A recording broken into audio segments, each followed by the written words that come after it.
മരുന്ന് തന്നിരുന്നു, പക്ഷെ പൂർണ്ണമായി മാറുന്നില്ല. പൈൽസിന് പൂർണ്ണമായ പ്രതിവിധി എന്ന് പറഞ്ഞാൽ അതിന് ഓപ്പറേഷനാണ്. അത് നിങ്ങൾക്ക് മരുന്നുകൾ കൊണ്ട് മാറുന്നില്ലെങ്കിൽ മാത്രമാണ് അതിൽ. പിന്നെ നമ്മൾ കഴിക്കുന്ന ഭക്ഷണത്തിലും അതിൽ ഒരു പ്രധാനപ്പെട്ട വിഷയമാണ്. വെള്ളം ധാരാളം കുടിക്കണം. കട്ടിയായിട്ട് നമുക്ക് മലം പോവുകയാണെങ്കിൽ അത് ഈ ബുദ്ധിമുട്ട് കൂടെ ഉള്ളൂ. അതുകൊണ്ട് വെള്ളം കൂടുതൽ കഴിക്കുക, അതുപോലെ നാരടങ്ങിയ ഭക്ഷണം കൂടുതൽ കഴിക്കുക. അവിടെ തേക്കാൻ നമുക്ക് മലദ്വാരത്തിനകത്ത് അവിടെ തേക്കാൻ വേണ്ടിയുള്ള മരുന്നുകൾ കിട്ടും, അതും പ്രയോഗിച്ച് നോക്കുന്നത് നല്ലതാണ്. അത് ഡോക്ടറുടെ നിർദ്ദേശപ്രകാരം. അപ്പോൾ അത് വല്ലാതെ കൂടുതലായിട്ട് വരികയാണെങ്കിൽ അതിന് ഫലപ്രദമായ ചികിത്സകൾ ഓപ്പറേഷനായിട്ടാണ് ഉള്ളത്. അതും പേടിക്കേണ്ട ഓപ്പറേഷനല്ല, കാരണം വളരെ നമുക്ക് ഗുരുതരമായ അവയവങ്ങളോ ഒന്നും അവിടെ അടുത്തൊന്നും ഇല്ല. അപ്പോൾ ഓപ്പറേഷൻ ചെയ്താൽ സാധാരണ മുറിവുണങ്ങാനുള്ള സമയത്തിനുള്ളിൽ മുറിവുണങ്ങും. ഒരു 1-2 ആഴ്ച ശ്രദ്ധിക്കേണ്ടി വരുന്നു മാത്രം. വേദനയും ഉണ്ടാവില്ല. വേദനയ്ക്ക് ഇഞ്ചക്ഷൻ എടുത്തിട്ടാണ് ചെയ്യുക. ഓപ്പറേഷന് കുറച്ച് ചിലവുണ്ടാവുമെന്ന് മാത്രം. ഓപ്പറേഷൻ കഴിഞ്ഞാൽ കുറെ കാലത്തേക്ക് അതുകൊണ്ട് മാറ്റം ഉണ്ടാവും. ഒന്നും ടെൻഷൻ അടിക്കേണ്ട ഏരിയല്ല. ഓപ്പറേഷൻ ചെയ്യുമ്പോൾ നമുക്ക് പേടിക്കേണ്ട എന്തെങ്കിലും വളരെ വളരെ പ്രധാനപ്പെട്ട നെർവ് അല്ലെങ്കിൽ വളരെ പ്രധാനപ്പെട്ട ഞരമ്പ് നാടിയൊക്കെ അതിനടുത്ത് കൂടെ പോകുന്നുണ്ട്. അതുകൊണ്ട് ആ ഓപ്പറേഷൻ കുറച്ച് ശ്രദ്ധിക്കേണ്ടതാണ്. അങ്ങനത്തെ ഓപ്പറേഷൻ ഒന്നും അല്ല അതൊന്നും.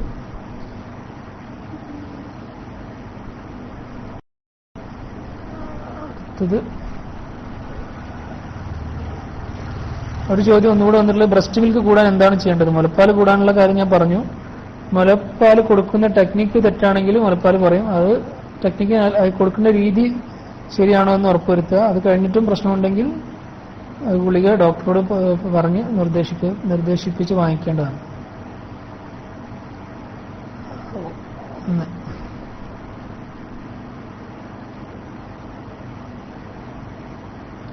ഒരു ചോദ്യം വന്നിട്ടുള്ളത്, പ്രതീക്ഷിക്കാത്ത സമയത്ത് ഒരു തലകറക്കം വരുന്നു, പെട്ടെന്ന് മാറുകയും ചെയ്യും. ഇതിന് കാരണം എന്താണ്? ഇതിന് കാരണം ഒറ്റയടിക്ക് ചോദിച്ചാൽ മറുപടി വരാൻ ബുദ്ധിമുട്ടുണ്ട്. പക്ഷെ ഇതിൽ ഇങ്ങനെ ലക്ഷണം വരുന്ന ചില അസുഖകാരങ്ങൾ ഞാൻ പറയാം.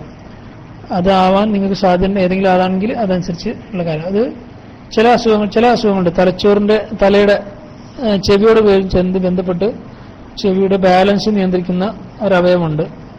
Semi circular canals, utricle, saccule എന്നൊക്കെ പറയുന്നത്. ചെവിയുടെ ചിത്രം, ഇന്നർ ഇയറിന്റെ ചിത്രം കുട്ടികൾ +2 പഠിക്കുമ്പോൾ വരയ്ക്കുന്ന ചിത്രത്തിനകത്തുള്ളതാണ്.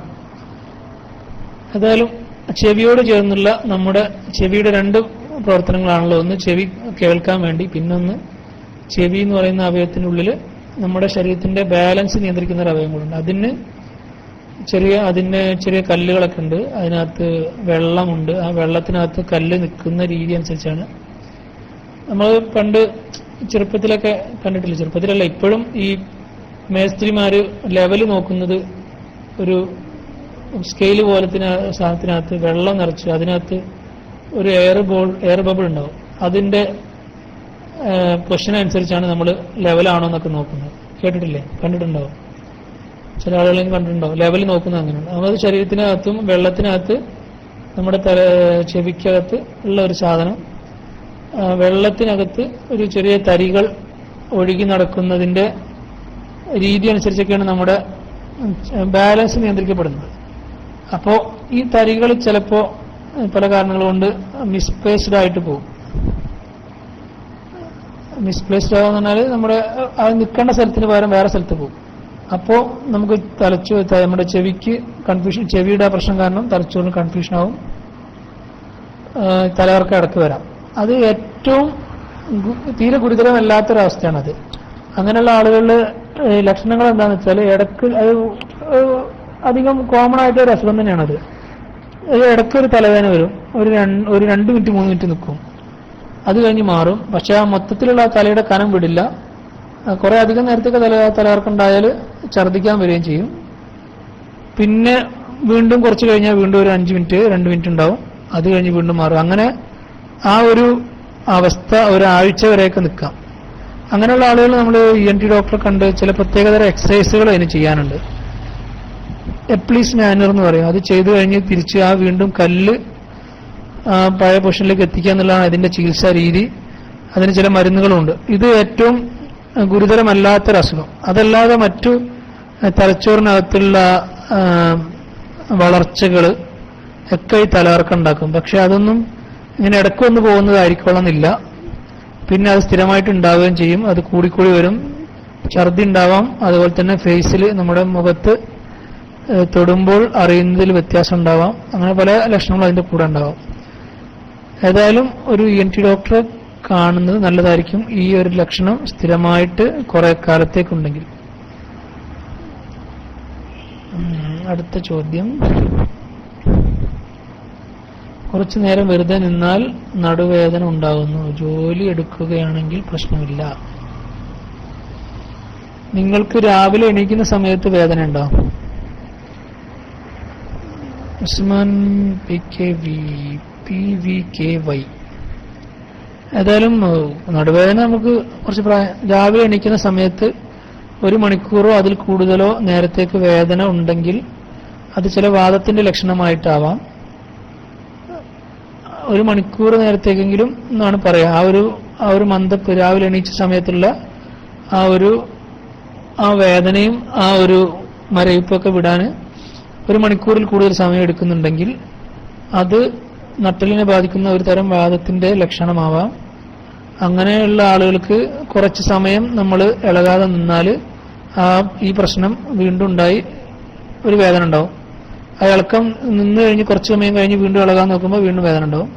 കുറച്ച് നടന്നു കഴിഞ്ഞാൽ വീണ്ടും ആ വേദന മാറും. വീണ്ടും അങ്ങനെ നിൽക്കുമ്പോൾ ആ വേദന. അപ്പോൾ ഈ പറഞ്ഞ ലക്ഷണങ്ങളൊക്കെ ഉണ്ടെങ്കിൽ നിങ്ങൾക്ക് അതിന് ഡോക്ടറെ കണ്ട് അതാണെന്ന് ഉറപ്പുവരുത്തുക. പിന്നെ ചെയ്യേണ്ട ചികിത്സ എന്ന് പറഞ്ഞാൽ വേദന വല്ലാതെ ഉണ്ടെങ്കിൽ മാത്രം മരുന്ന് കഴിക്കുക. ബാക്കി സമയത്തൊക്കെ എക്സസൈസ്, ഇങ്ങനെ ആ ഭാഗത്തിന് എക്സസൈസ് കൊടുക്കുക എന്നുള്ളതാണ്. വേദന ഉണ്ട് വിചാരിച്ച് ഇളകാതിരുന്നാൽ ആ അസുഖം കൂടുകയുള്ളൂ. പിന്നെ ആ ഒരു അവസ്ഥയിൽ നെട്ടല് ഉറച്ചു പോവും. പിന്നെ നമുക്ക് ഫ്രണ്ടിലേക്കോ ബാക്കിലേക്കോ ഉള്ള ഇളക്കം കുറയും. അങ്ങനെയൊക്കെയുള്ള അവസ്ഥകളൊക്കെ വരാം. കൂടുതൽ അറിയെങ്കിൽ ആങ്കൈലോസിംഗ് സ്പോണ്ടൈലൈറ്റിസ് എന്ന് പറഞ്ഞൊരു അസുഖത്തിന് ഒന്ന് സെർച്ച് ചെയ്ത് നോക്കിയാൽ അറിയാം. Ankylosing spondylitis. നിങ്ങൾക്ക് എത്ര വയസ്സുണ്ട്? സാധാരണഗതിയിൽ ആ അസുഖം ഒരു 20 വയസ്സിനും 30 വയസ്സിനൊക്കെ ഇടയിലുള്ള ആണുങ്ങൾക്കാണ് വരാറ്.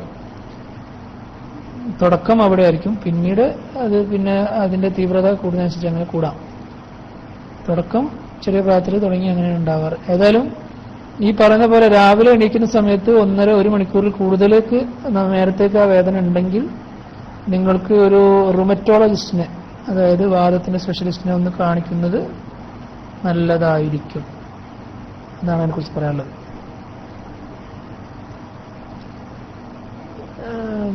കഴിയുന്നതുകൊണ്ട് കുഴപ്പമുണ്ടോ?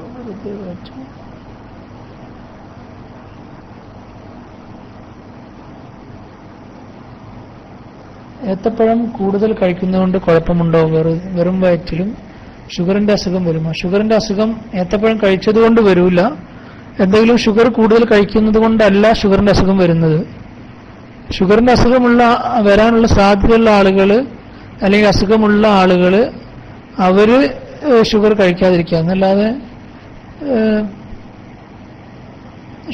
നമ്മൾ കഴിച്ചതുകൊണ്ടല്ല ഷുഗർ വരുന്നത്.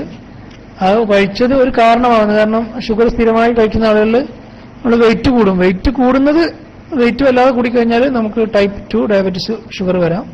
എന്നല്ലാതെ ഷുഗറിന്റെ ഒറ്റ കാരണം കൊണ്ട് നമ്മൾ കൂടുതലും മരുന്ന് പഞ്ചസാര നമ്മൾ സ്ഥിരമായി നമ്മൾ കഴിക്കുന്ന പോലെ കഴിച്ചാൽ അല്ലെങ്കിൽ കൂടുതൽ പഴം കഴിച്ചാൽ അതിന്റെ പേരിൽ ഷുഗർ വരില്ല. അത് നമുക്ക് വെയിറ്റ് വല്ലാതെ അമിതവണ്ണം ഉണ്ടാകുന്ന തരത്തിൽ അത് കൂടുതലുണ്ടെങ്കിൽ അത് കാരണം അമിതവണ്ണം വന്നതുകൊണ്ട് നമുക്ക് ടൈപ്പ് 2 ഡയബറ്റീസ് ഉണ്ടാവും.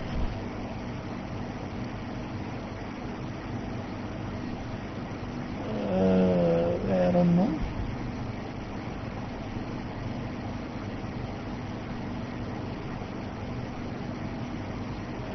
മുഹമ്മദ്, വെള്ളപ്പാണ്ടിന് ചികിത്സ ഉണ്ടോ?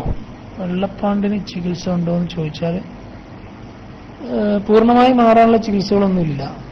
അതിനെക്കുറിച്ച് പറയുകയാണെങ്കിൽ പിന്നെ അതിന് ചെറിയ പ്രത്യേക ഭാഗങ്ങളിലൊക്കെ മാത്രമാണെങ്കിൽ അതിന് ചില ക്രീമുകൾ മറയ്ക്കാൻ വേണ്ടി ചെയ്യുക, പിന്നെ ചില ഓയിൻമെന്റുകളൊക്കെ തേക്കാവുന്നതാണ്.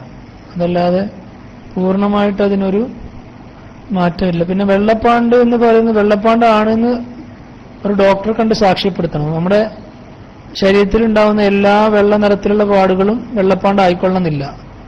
ശരീരത്തിൽ വെള്ള നിറത്തിലുള്ള പാടുകൾ ഫംഗസ് ബാധയാവാം, നമ്മുടെ ചൊറി ചുണങ്ങെന്ന് പറയുന്ന സാധനമാവാം, അതല്ലെങ്കിൽ ലെപ്രസി എന്താ പറയുക കുഷ്ഠരോഗമാവാം, ക്ഷയമല്ലാത്ത കുഷ്ഠരോഗം. കയ്യിന്റെ വിരലുകളൊക്കെ ഇങ്ങനെ പോയി നമ്മൾ പിച്ചെടുക്കുന്ന ആളുകൾ കണ്ടിട്ടില്ലേ? അത് പണ്ട് കുഷ്ഠരോഗത്തിന് മരുന്നൊന്നുമില്ലാത്ത അവസ്ഥയിൽ, കുഷ്ഠരോഗം എന്ന് പറയുന്നത് നമ്മുടെ ഞരമ്പിനെ ബാധിക്കുന്ന അസുഖമാണ്. അപ്പോൾ ഞരമ്പ് പോയിട്ട് നമുക്ക് അവർക്ക് ഈ തൊടുന്നൊന്നും അറിയാതെ അങ്ങനെ ശരീരത്തിന്റെ വിരലുകളൊക്കെ പോയ രസം. അതിന്റെ തുടക്കം എന്ന് പറയുന്നത് നമുക്ക് തൊടുന്നത് അറിയുന്നത് കുറഞ്ഞ തരത്തിലുള്ള തൊലിയുടെ നിറം ഇളം ആയിട്ടുള്ള ചില പാടുകളാണ്. അപ്പോൾ ആദ്യം കുഷ്ഠരോഗമാണോ അല്ല എന്നുള്ളത് ഉറപ്പുവരുത്തുക. ആണെങ്കിൽ അതിന് പ്രത്യേകിച്ച് ചികിത്സയുടെ ആവശ്യമൊന്നുമില്ല. മറ്റു ചില ഈ കുഷ്ഠരോഗ പാണ്ട് വെള്ളപ്പാണ്ടാണ് ഞാൻ ഉദ്ദേശിച്ചത്. വെള്ളപ്പാണ്ട് എന്ന് പറയുന്നത് നമ്മുടെ ശരീരത്തിലുണ്ടാകുന്ന ഒരു ഓട്ടോ ഇമ്മ്യൂൺ ഇൻഫെക്ഷനാണ്, അല്ലെങ്കിൽ ഓട്ടോ ഇമ്മ്യൂൺ അസുഖമാണ്. അപ്പോൾ ഓട്ടോ ഇമ്മ്യൂൺ ആയിട്ടുള്ള മറ്റു അസുഖങ്ങൾ ചിലപ്പോൾ അതിന്റെ കൂടെ ഉണ്ടാവാം എന്ന് മാത്രം. ഉദാഹരണം പറയുകയാണെങ്കിൽ നമുക്ക് ഷുഗർ ഒരു ഓട്ടോ ഇമ്മ്യൂൺ അസുഖമാണ്, അതുപോലെ ഈ ഡയബറ്റീസ് എന്ന് പറയുന്നത്. അതുപോലെ തൈറോയിഡിന്റെ അസുഖം ഒരു ഓട്ടോ ഇമ്മ്യൂൺ അസുഖമാണ്. അങ്ങനെ ഓട്ടോ ഇമ്മ്യൂൺ അസുഖങ്ങൾ പലതുണ്ട്. അത് ചില അസുഖങ്ങളൊക്കെ ഈ ഓട്ടോ ഇമ്മ്യൂൺ അസുഖമാണ് ഈ വെള്ളപ്പാണ്ട് എന്നുള്ളത് കൊണ്ട് അതിന്റെ കൂടെ വരാം. അപ്പോൾ വെള്ളപ്പാണ്ടുള്ള ആളുകൾ അത്തരം കൂടെ വരാവുന്ന അസുഖങ്ങൾ ഉണ്ടോ എന്ന് ഡോക്ടർ ചിലപ്പോൾ പരിശോധിക്കേണ്ടി വരും എന്ന് മാത്രം. അത്രേ ഉള്ളൂ അതിനകത്ത്. മറ്റ് മാറാനായിട്ട് പ്രത്യേകിച്ച് ചികിത്സകൾ ഇതുവരെ ഇല്ല. ചെറിയ ഭാഗങ്ങളിൽ മാത്രമാണെങ്കിൽ ചില ഓയിൻമെന്റുകളും ക്രീമുകളും ചെയ്യാറുണ്ട്. മുഖത്തൊക്കെ ആണെങ്കിൽ അതിന് കാമോഫ്ലാഷിംഗ് ക്രീം എന്ന് പറയും. അതായത് നമ്മുടെ തൊലിയുടെ നിറത്തിലുള്ള ക്രീമുകൾ അവിടെ തേച്ച് മറയ്ക്കാൻ ശ്രമിക്കാൻ അതും ചെയ്യാറുണ്ട്. മറ്റൊരു ചോദ്യം, എനിക്ക് ഏജ് 38 ഉണ്ട്. ഷുഗർ ഫാസ്റ്റിംഗ് 100 മുതൽ 140 വരെ ഉണ്ട്. 3 മാസത്തെ ഷുഗർ നില 8 ഉണ്ട്. ഇത് കിഡ്നിക്ക് പ്രോബ്ലം ഉണ്ടോ? ഇതിനെക്കുറിച്ച് പറയാനുള്ളത്, നിങ്ങൾക്കിപ്പോൾ 38 വയസ്സായിട്ടുള്ളൂ. ഈ ഷുഗർ ഫാസ്റ്റിംഗിൽ 110 താഴെ നിൽക്കണം എന്നുള്ളതാണ് സാധാരണ പറയാറ്. പക്ഷെ അതിനേക്കാൾ കൃത്യമാണ് 3 മാസത്തെ ഷുഗർ നില അറിയാനുള്ള ഒരു പരിശോധന ഉണ്ട്. അത് HbA1c എന്നാണ് അതിന് പറയുന്നത്. അത് 6.5 താഴെ നിൽക്കണം എന്നാണ് പറയാ. 8 എന്ന് പറഞ്ഞാൽ വളരെ കൂടുതലാണ്. അപ്പോൾ അതിന്റെ പ്രശ്നം എന്ന് വെച്ചാൽ അത് ഭാവിയിലേക്ക് നമ്മൾ കുറച്ചുകൂടെ ശ്രദ്ധിക്കേണ്ടതാണ്. കാരണം നിങ്ങൾക്ക് പൊതുവെ പ്രായം കുറവാണല്ലോ. അപ്പോൾ ഷുഗർ കൊണ്ടുണ്ടാകുന്ന എല്ലാ പ്രത്യാഘാതങ്ങളും, ഞരമ്പിനെ ബാധിക്കുന്ന മറ്റു അസുഖങ്ങളൊക്കെ വരുന്നത് കുറെ കാലം ഷുഗർ നമ്മുടെ ശരീരത്തിൽ കൺട്രോൾ ഇല്ലാതെ പോകുന്നതുകൊണ്ടാണ്. അപ്പോൾ കുറെ കൂടെ കൺട്രോൾ വരുത്താൻ ശ്രമിക്കുക എന്ന് മാത്രമാണ് അതിനെക്കുറിച്ച് പറയാനുള്ളത്. ഒരു 7 താഴെയെങ്കിലും ഈ HbA1c എന്ന് പറയുന്ന പരിശോധന 7 താഴെയെങ്കിലും വരണം. 6.5 താഴെയാണ് നോർമല്. അപ്പൊ അത് ശ്രദ്ധിക്കുക. അത് 8 ആണെങ്കിൽ നമുക്ക് ഗുളിക മാറ്റുക. അതിനും ശരിയായിട്ടില്ലെങ്കിൽ പിന്നെ 7.5 മുകളിലാണെങ്കിൽ ഇൻസുലിൻ തുടങ്ങുക എന്നുള്ളതൊക്കെയാണ് ഇപ്പോഴത്തെ ഗൈഡ് ലൈൻസ്. പക്ഷെ അതിനു മുമ്പ് ഓപ്റ്റിമലായിട്ട് നിങ്ങളുടെ ഡോക്ടർ അതിനു മുമ്പ് ലഭ്യമായ എല്ലാ തരം ഗുളികകളും നിങ്ങളിൽ ഉപയോഗിച്ചിട്ടും ഫലമില്ലെങ്കിൽ മാത്രമാണ് പിന്നെ ഇൻസുലിനിലേക്ക് പോകേണ്ടത്. ഇനി അടുത്തത്, അസ്സലാമു അലൈക്കും. വലൈക്കും അസ്സലാം. സാർ, എനിക്ക് ടോയ്ലറ്റിൽ ഇരുന്ന് എണീറ്റ ഉടനെ ഒരു തലകറക്കം പോലെ അനുഭവപ്പെടുന്നു. ശോധന കുറവാണ്. ഇനി പ്രോബ്ലം? നിങ്ങൾക്ക് എത്ര പ്രായമുണ്ടെന്ന് മനസ്സിലായിട്ടില്ല. ഏതായാലും അത് പ്രായമുള്ള ആളുകളിൽ കുറച്ച് പ്രായമുള്ള ആളുകൾക്ക് ഇങ്ങനെ ഉണ്ടാവാറുണ്ട്. അത് എന്താ പറയാ, പോസ്റ്റുറൽ ഹൈപ്പോടെൻഷന്റെ ഭാഗമായിട്ട് അങ്ങനെ വരാം. കുറച്ച് സമയത്തേക്ക് അതങ്ങനെ ഉണ്ടാവുന്നത് ഒരു വളരെ പെട്ടെന്ന് തന്നെ മാറുന്ന തരത്തിൽ ഒരു സെക്കൻഡുകൾ മാത്രം ഉണ്ടാവുന്ന ഈ തലകറക്കം, അത് കുറച്ച് അധികം ബുദ്ധിമുട്ടില്ലാത്തൊരു ഒരു അവസ്ഥ തന്നെയാണ്. അത് നമ്മുടെ ശരീരത്തിന്റെ തന്നെ ഒരു എന്താ പറയാ ഹോമിയോസ്റ്റാസിസ് എടുക്കാൻ ഒരു സമയം എടുക്കുന്നത്. നമ്മൾ ഇരിക്കുന്ന സമയത്തിനേക്കാൾ കൂടുതൽ പ്രഷർ പെട്ടെന്ന് കുറയും നമ്മൾ എണീക്കുന്ന സമയത്ത്. അതിന് പോസ്ചറൽ ഹൈപ്പോടെൻഷൻ എന്നാണ് പറയുന്നത്. ചില ആളുകളിൽ അത് പോസ്ചറൽ ഹൈപ്പോടെൻഷൻ കുറച്ച് കൂടുതലായിരിക്കും. പ്രത്യേകിച്ച് കാരണങ്ങളൊന്നും ഇല്ലാതെ തന്നെ അങ്ങനെ വരാം. അത് വരാനുള്ള അവസ്ഥകളിൽ, അത് മാനിഫെസ്റ്റ് ചെയ്യാനുള്ള അവസ്ഥകളിൽ ഒരു പ്രധാനപ്പെട്ട അവസ്ഥ തന്നെയാണ് നമ്മുടെ സാധാരണ ടോയ്ലറ്റ്. നമ്മൾ വളരെ താഴെ ഇരിക്കുന്നു, പെട്ടെന്ന് എണീക്കുന്നു. ആ സമയത്ത് അങ്ങനെ ചെയ്യാവുന്ന എന്താണെന്ന് വെച്ചാൽ നമ്മൾ ടോയ്ലറ്റ് കഴിഞ്ഞ് കുറച്ച് സാധാരണ പോലെ ഇരിക്കുക, ഒരു 2 സെക്കൻഡ്, ഒരു 10-15 സെക്കൻഡ്. അത് കഴിഞ്ഞ് സാധാരണ ഒന്ന് നിൽക്കുക ഒരു 10 സെക്കൻഡ്. അത് കഴിഞ്ഞ് മാത്രം നടന്നു തുടങ്ങുക. അത് കഴിഞ്ഞാൽ ഈ തലകറക്കത്തിന്റെ പ്രശ്നം കഴിവതും കുറയ്ക്കാം. അത് നമുക്ക് ശരീരം അതിന് പ്രഷർ നോർമലാക്കാനുള്ള സമയം നമ്മൾ കൊടുക്കുക. അപ്പോൾ ഈ പോസ്റ്റൽ ഹൈപ്പർടെൻഷൻ കാരണം ഉണ്ടാകുന്ന തലകറക്കം കുറയ്ക്കാവുന്നതാണ്.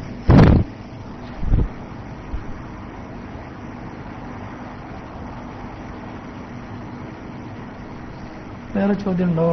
അസ്സലാമു അലൈക്കും. സമയമുണ്ടെങ്കിൽ വാദം എന്താണെന്ന് വിശദീകരിക്കാമോ? അമീർ സാഹിബ്, നമുക്ക് ഇനി എന്താണ് അടുത്ത പരിപാടി? ഇങ്ങനെ പോയാൽ മതിയോ? ചോദ്യങ്ങളൊക്കെ ഉണ്ട്. വേറെ എന്തെങ്കിലും പരിപാടി ഉണ്ടോ? അത് കഴിഞ്ഞിട്ട് എല്ലാരും പോയോ? അമീർ സാഹിബ് എന്നിട്ട് പോയോ ഇവിടുന്ന്? അമീർ സാഹിബ് അല്ല. ഏതായാലും അബു റാഷിദ് ഉസ്താദ്, വേറെ അടുത്ത ക്ലാസ് എന്താണ്? കുറെ സമയമില്ലേ നമ്മളിവിടെ ഇരിക്കുന്നു? എത്ര മണിക്കൂറായി? 1 മണിക്കൂറോ 2 മണിക്കൂറോ ആയി തോന്നുന്നു. ഷാദ് ഉസ്താദ്, ഞാൻ നൂർ ഫൈസ് ഉസ്താദ് നടക്കട്ടെ എന്ന് പറയുന്നുണ്ട്. ചോദ്യങ്ങൾ വരുന്നതനുസരിച്ച് ഷാദ് ഞാൻ മുന്നോട്ട് പോവാം. ചോദ്യം വരുന്നവരെ. ഷുഗർ വരാൻ കാരണം എന്താണെന്ന് ഒരാൾ ചോദിച്ചിട്ടുണ്ട്. ഷുഗർ വരുന്നതിന് കാരണം, ഷുഗറിന് ഒരു ഇപ്പൊ ഉള്ള ഷുഗറിൽ ഏറ്റവും കൂടുതലുള്ളത് ടൈപ്പ് 2 ഡയബറ്റീസ് ആണ്. ടൈപ്പ് 2 എന്ന് പറഞ്ഞാൽ കുറച്ച് പ്രായം കഴിഞ്ഞിട്ട് ഒരു 40 വയസ്സൊക്കെ കഴിഞ്ഞ ശേഷം ഉണ്ടാകുന്ന ഷുഗറാണ് ടൈപ്പ് 2 ഷുഗർ. ഷുഗർ 2 തരത്തിലുണ്ട്. ഈ ഡയബറ്റീസ് എന്ന് പറഞ്ഞാൽ 2 തരത്തിലുണ്ട്.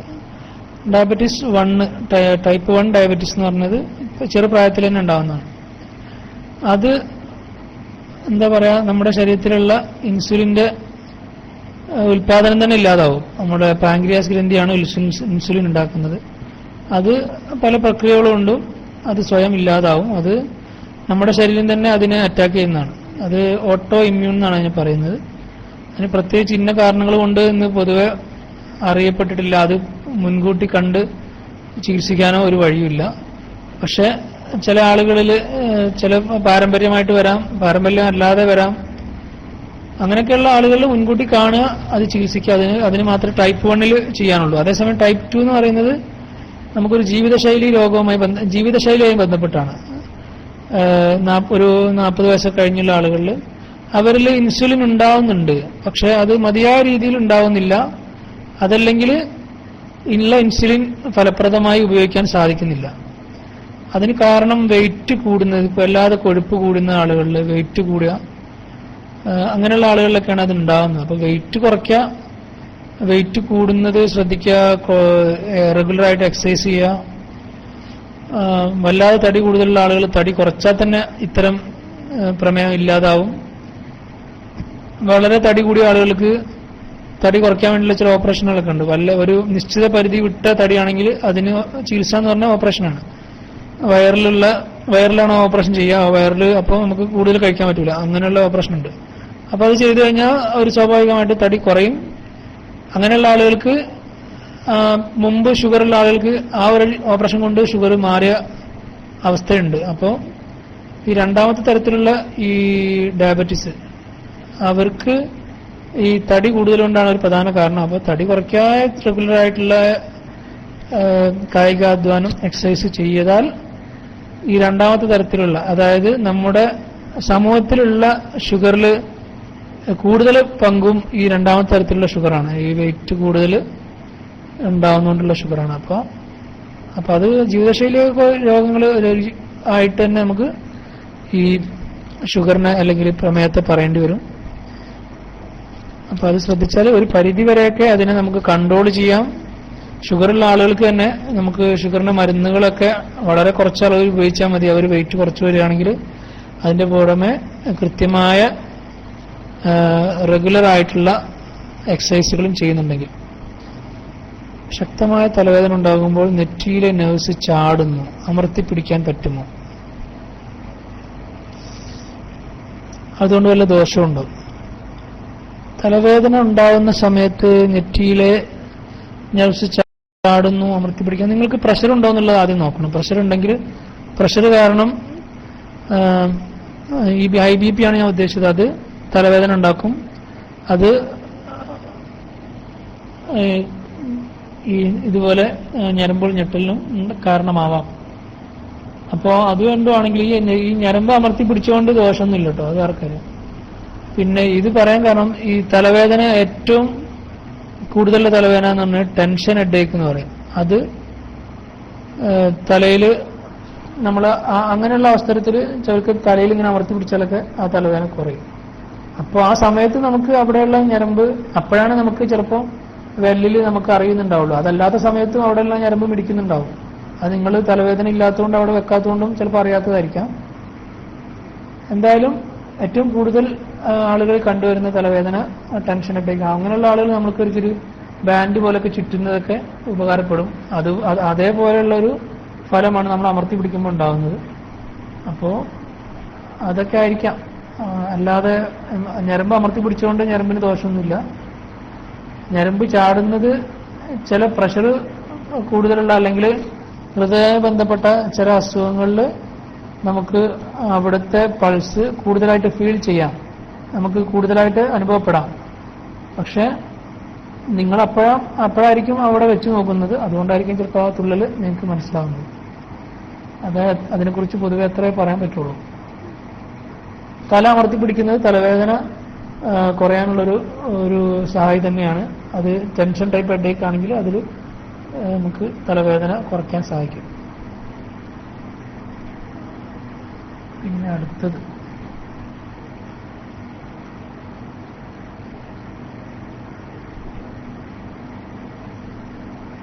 Dr. Saab, many thanks for your advice. God bless you. Thank you. Weekly, which days your classes in this room will be? ആഴ്ചകളിൽ ഏതൊക്കെ ദിവസങ്ങളിലാണ് ഈ ക്ലാസ് ഇവിടെ ഉള്ളത്? അതിന് കൃത്യമായി പറയാൻ ഇപ്പോൾ ബുദ്ധിമുട്ടുണ്ട്. ഞാൻ അത്ര ഫ്രീ ആയിരിക്കാറില്ല, പഠനത്തിന് തിരക്കിലാണ്. പിന്നെ നമുക്ക് നമ്മുടെ ഒഴിവും ക്ലാസ് റൂമിലെ ഒഴിവും അനുസരിച്ച് പലപ്പോഴും അപ്രതീക്ഷിതമായിട്ടാണ് ഇവിടെ ക്ലാസ്സുകൾ വരാറ്. പക്ഷേ അത് മറ്റു സ്ഥലങ്ങളിലും ക്ലാസ് റൂമുകളിലൊക്കെ അതിൻ്റെ അറിയിപ്പുകൾ ഉണ്ടാവാറുണ്ട്. ആ സമയത്ത് വന്നാൽ ഇൻഷാ അല്ലാഹ് നിങ്ങളുടെ ചോദ്യങ്ങൾ പരിഗണിക്കാം. സൈത്തൂൻ ഓയിൽ രാവിലെ കഴിച്ചാൽ ഷുഗർ കുറയുമോ? സൈത്തൂൻ ഓയിൽ രാവിലെ കഴിക്കുന്നത് കൊണ്ട് മാത്രം ഷുഗർ കുറയും എന്ന് ഞാൻ എവിടെയും കണ്ടിട്ടില്ല. അത് മറ്റേതെങ്കിലും ചികിത്സാ രീതികളിൽ അങ്ങനെ, ആധുനിക വൈദ്യശാസ്ത്രത്തിൽ അങ്ങനെ ഒരു ചികിത്സാ രീതി ഇല്ല. മറ്റേതെങ്കിലും ചികിത്സാ രീതികളുണ്ടോ എന്ന് എനിക്കറിയില്ല. അതേ അതിനെക്കുറിച്ച് പറയാൻ പറ്റുള്ളൂ എന്ന് മാത്രം പറയുന്നു. അസ്സലാമു അലൈക്കും. അല്പനേരം, അരമണിക്കൂറിലധികം ഇരുന്നാൽ കാൽ തരിക്കുന്നു, എന്ത് ചെയ്യണം? ഒരു പ്രായം കഴിഞ്ഞാൽ അല്ലെങ്കിൽ നല്ല അത്യാവശ്യം നല്ല വെയിറ്റുള്ള ആളാണെങ്കിൽ സ്വാഭാവികമാണ് എന്ന് തന്നെ പറയേണ്ടി വരും. അത് കഴിഞ്ഞാൽ അത് മാറുന്നുണ്ടെങ്കിൽ അതിൽ അസ്വാഭാവികമായിട്ടൊന്നുമില്ല.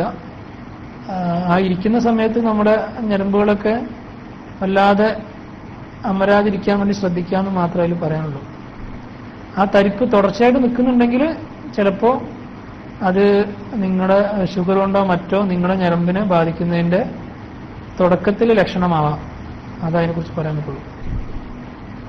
നിങ്ങൾ പ്രഷറോ ഷുഗറൊക്കെ ഉണ്ടെങ്കിൽ അത് ഞരമ്പുകളെ ബാധിക്കുന്നതിൻ്റെ തുടക്കത്തിലെ ലക്ഷണമായിരിക്കാം കാലുകളിലെ തരിപ്പ്. പക്ഷേ അത് പെട്ടെന്ന് മാറി, നമ്മൾ എണീച്ച് കഴിഞ്ഞാൽ കുറച്ച് കഴിഞ്ഞാൽ തന്നെ മാറുന്നുണ്ടെങ്കിൽ അത്ര ഗൗരവമുള്ള വിഷയമായിട്ട് അത് മനസ്സിലാക്കേണ്ടതില്ല.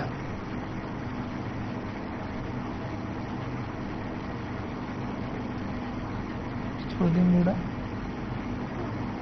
After food water കുടിക്കാമോ? അതിന് വലിയ പ്രശ്നങ്ങളൊന്നുമില്ല. ഭക്ഷണം കഴിച്ചു കഴിഞ്ഞാൽ ഉടനെ വെള്ളം കഴിക്കുന്നതുകൊണ്ട് വലിയ ദോഷങ്ങളൊന്നുമില്ല. ചില ആളുകളിൽ ഈ റിഫ്ലക്സ്, അതായത് നെഞ്ചരിച്ചിലൊക്കെ ഉള്ള ആളുകളിൽ ഭക്ഷണം കഴിച്ചു കഴിഞ്ഞാൽ കുറച്ച് കഴിഞ്ഞിട്ട് വെള്ളം കുടിക്കുന്നതാണ് നല്ലത് എന്ന് മാത്രം. കാരണം നമുക്ക് വയറിന് കൊള്ളുന്ന ഒരു പരിധിയുണ്ട്, അത് നമ്മൾ ഭക്ഷണം കഴിച്ചു തീർക്കും. അപ്പോൾ പിന്നെ അത് നമ്മുടെ ശരീരത്തിൽ നിന്ന് നമ്മുടെ ആമാശയത്തിൽ നിന്ന് താഴേക്ക് പോകുന്ന ഒരു സമയത്തിനുള്ളിൽ താഴത്തേക്ക് പോകുള്ളൂ. അതിനെ ഗ്യാസ്ട്രിക് എംപ്റ്റിയിങ് ടൈം എന്നാണ് പറയുന്നത്. അത് 2 മണിക്കൂർ, അരമണിക്കൂർ മുതൽ 2 മണിക്കൂർ വരെ ഉണ്ടാവും. അപ്പോൾ ആ സമയത്ത് നമ്മൾ കൂടുതൽ വെള്ളം ഒഴിച്ചു കഴിഞ്ഞാൽ ചിലപ്പോൾ നെഞ്ചരിച്ചിലായിട്ട് മുകളിലേക്ക് കയറി വരാൻ സാധ്യതയുണ്ട്. അത്രേ ഉള്ളൂ. അത് നെഞ്ചരിച്ചിലൊക്കെ ഉള്ള ആളുകളെ ശ്രദ്ധിച്ചാൽ മതി. ഇപ്പോൾ ആവശ്യമില്ലാത്ത പോസ്റ്ററുകൾ അടിക്കുന്ന ആളുകൾ ചോദ്യം ചോദിക്കാനുണ്ടെങ്കിൽ വരാം, ആരോഗ്യ സംബന്ധമായ ചോദ്യങ്ങൾ മാത്രം. ശരീരത്തിൽ കഫം കുറയാൻ എന്താണ് ചെയ്യേണ്ടത്? ഞാൻ മുമ്പ് പറഞ്ഞു തോന്നുന്നു. കഫം നമ്മുടെ ആധുനിക വൈദ്യശാസ്ത്രത്തിൽ എന്തെങ്കിലും ഒരു രോഗാവസ്ഥയല്ല, അത് എന്തെങ്കിലും അണുബാധയുടെ ഭാഗമായിട്ട് നമ്മുടെ ശരീരം അതിനെതിരെ പ്രവർത്തിക്കുമ്പോൾ ഉണ്ടാവുന്ന ഒരു അവസ്ഥ മാത്രമാണ്. അത് ആ ഒരു അണുബാധയെ ചികിത്സിച്ച് മാറ്റുക എന്നുള്ളതാണ് ശരീരത്തിലെ കഫം ഇല്ലാതാക്കാൻ വേണ്ടി നമ്മൾ ചെയ്യേണ്ടത്. പിന്നെ ഒരാൾ മുമ്പ് ചോദിച്ചിരുന്നു പസ്സൽസ് എന്താണ് പസ്സൽസ് എന്ന് പറയുന്നത്, ഈ ഞാൻ നേരത്തെ പറഞ്ഞു, ഒരു ശരീരത്തിൽ അണുബാധ ഉണ്ടെങ്കിൽ നമ്മുടെ ശരീരത്തിൽ തന്നെയുള്ള ശ്വേതരക്താണുക്കൾ, നമ്മുടെ ശരീരത്തിലുള്ള രക്തത്തിൽ തന്നെയുള്ള അണുക്കളാണത്. അപ്പോ അത് ആ ഒരു അണുവിനെ കൊല്ലാൻ വേണ്ടി, നശിപ്പിക്കാൻ വേണ്ടി ആ അണുവുള്ള ഭാഗത്തേക്ക് പോകും. അപ്പോ ആ അണുവിനെ കൊല്ലുന്ന അവസരത്തിൽ ഈ ഒരു ശ്വേതരക്താണുവിനും നാശം സംഭവിക്കും. ഏതായാലും അങ്ങനെ ഉള്ള നമ്മുടെ ശരീരത്തിലുള്ള ശ്വേതരക്താണുക്കൾ ഒരു പഴുപ്പുള്ള ഭാഗത്ത് കാണുകയാണെങ്കിൽ അതിനെയാണ് നമ്മൾ പസ്സൽസ് എന്ന് പറയുന്നത്. നമ്മുടെ ശരീരത്തിൽ തന്നെയുള്ള ശ്വേതരക്താണുക്കളാണ്, പക്ഷെ അത് ഒരു അണുബാധയുടെ ഭാഗമായിട്ട് അത് ഒരു പസ്സൽസായിട്ട് അത് അണുക്കളുടെ കൂടെ ചേർന്ന് അതിന് മാറ്റം സംഭവിക്കും, അത് നശിക്കുകയോ ചെയ്യുന്ന ശേഷം ഉണ്ടാകുന്ന ഡെഡ് WBCസിനെയാണ് നമ്മൾ സാധാരണ രീതിയിൽ പസ്സൽസ് എന്ന് പറയുന്നത്. അത് മൂത്രത്തിൽ പഴുപ്പാണെങ്കിൽ WBC കാണുകയാണെങ്കിൽ നമ്മൾ പസ്സൽസ് എന്ന് പറയും. അതല്ല എങ്കിൽ നമ്മുടെ തലച്ചോറിലോ മറ്റു ഭാഗങ്ങളിലോ എവിടെയെങ്കിലും പഴുപ്പുണ്ടെങ്കിൽ നമ്മൾ കുത്തിയെടുത്തു കഴിഞ്ഞാൽ അതിനകത്തും ഈ WBC കാണുകയാണെങ്കിൽ നമ്മൾ അതിനെ പസ്സൽസ് എന്നാണ് പറയാം.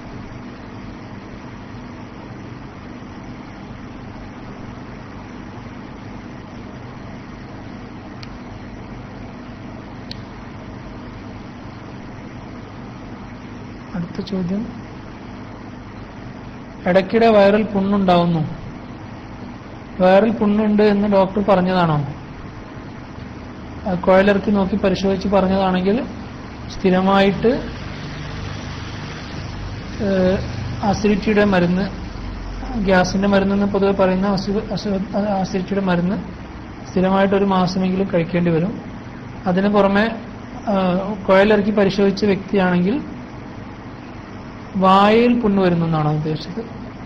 ഇടയ്ക്കിടെ വായയിൽ പുണ്ണ് വരുന്നത് ചില ആളുകളുടെ പ്രകൃതമാണെന്ന് തന്നെ പറയേണ്ടി വരും. അവർക്ക് വായയിൽ പുണ്ണ് മാത്രമേ വരുന്നുള്ളൂ, മറ്റു അസുഖങ്ങളൊന്നും അതിന്റെ കൂടെ ഇല്ലെങ്കിൽ ചില അസുഖങ്ങൾ, ബെഹ്ചെറ്റ് എന്ന് പറയുന്ന ഒരു അസുഖമുണ്ട്, ബെഹ്ചെറ്റ് ഡിസീസ് സിൻഡ്രോം, അത് വായിലും പുണ്ണ് വരും, നമ്മുടെ ഗുഹ്യഭാഗങ്ങളിൽ പുണ്ണ് വരും, നമ്മുടെ ജോയിന്റുകളിൽ വേദന വരാം, അതുപോലെ തന്നെ നമ്മുടെ രക്തക്കോലുകളിൽ രക്തം കട്ട പിടിക്കാം.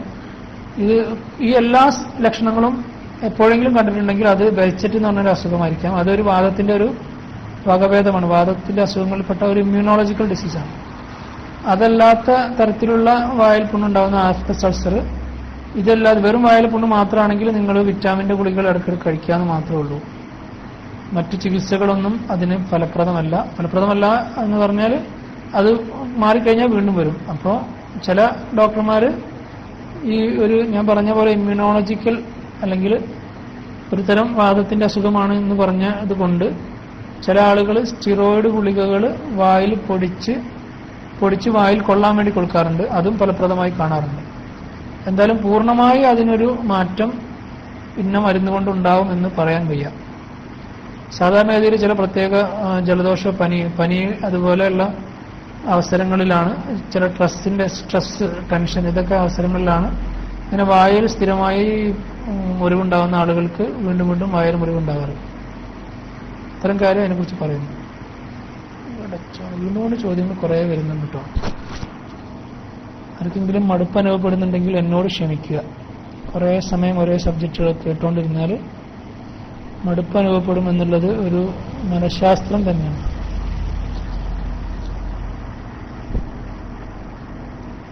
ഒരു ചോദ്യം വീണ്ടും വന്നിട്ടുണ്ട്. ഭക്ഷണത്തിന് ശേഷം വെള്ളം കുടിക്കാമോ? അത് നേരത്തെ മറുപടി പറഞ്ഞു. അതുകൊണ്ട് മാത്രം പ്രത്യേകിച്ച് പ്രശ്നമൊന്നുമില്ല. പക്ഷെ ഈ അസിഡിറ്റിയുടെ പ്രശ്നം, ഈ നെഞ്ചരിച്ചിന്റെ പ്രശ്നമുള്ള ആളുകളിലൊക്കെ ഭക്ഷണം കഴിച്ചു കഴിഞ്ഞ് കുറച്ച് കഴിഞ്ഞിട്ട് വെള്ളം കുടിക്കുന്നതാണ്, ഒരു അരമണിക്കൂറും 1 മണിക്കൂറും കഴിഞ്ഞിട്ട് വെള്ളം കുടിക്കുന്നതാണ് നല്ലത്.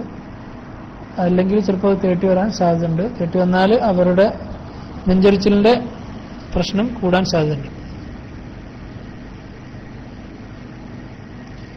നെഞ്ചരിച്ചിൽ മാറാൻ എന്ത് ചെയ്യണം?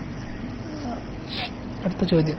അതിൽ പറയാനുള്ളത്, കൃത്യമായ സമയങ്ങളിൽ ഭക്ഷണം കഴിക്കുക, എന്നും ഒരേ സമയം ഭക്ഷണം കഴിക്കാൻ ശ്രമിക്കുക, എരിവും പുളിയും കുറയ്ക്കുക, രാത്രി ഭക്ഷണത്തിനും ഉറക്കത്തിനും ഇടയിൽ ചുരുങ്ങിയത് 2 മണിക്കൂറെങ്കിലും ഗ്യാപ്പ് കൊടുക്കുക, തലയുടെ ഭാഗം ഉയർത്തി വെച്ച് കിടക്കുക. അതിന് തലയണ കൊണ്ട് ഉയർത്താം, അതല്ലെങ്കിൽ കട്ടിലിന് തലയുടെ ഭാഗത്തുള്ള 2 കാലിനെ അടിയിലായിട്ട് ഇഷ്ടിക അതുപോലെയുള്ള എന്തെങ്കിലും സാധനം വെച്ച് ഉയർത്താൻ ശ്രമിക്കുന്നതാണ്. പിന്നെ ഗ്യാസിന് മരുന്നുകൾ കഴിക്കുക. എന്നിട്ടും ഈ നെഞ്ചരിച്ചിൽ കുറയുന്നില്ലെങ്കിൽ നിങ്ങൾക്ക് കുഴലിറക്കി പരിശോധിച്ച് അവിടെ പുണ്ണോ മറ്റു അൾസറോ അല്ലെങ്കിൽ എന്തെങ്കിലും ദശകളോ അല്ലെങ്കിൽ അർബുദത്തിന്റെ തുടക്കമോ ഉണ്ടോ ഇല്ലേ എന്ന് പരിശോധിച്ച് നോക്കേണ്ടതായിട്ട് വരും. മൂത്രം ഒഴിച്ചു കഴിഞ്ഞാൽ വീണ്ടും മൂത്രം ലീക്കാവുന്നു. അതിനെക്കുറിച്ച് എന്താ പറയാ? അത് യൂറോളജിനെ കണ്ട് സ്കാനിങ് ചെയ്യേണ്ടതാണ് എന്നാണ് ഇപ്പൊ അതിനെക്കുറിച്ച് പറയാനുള്ളത്.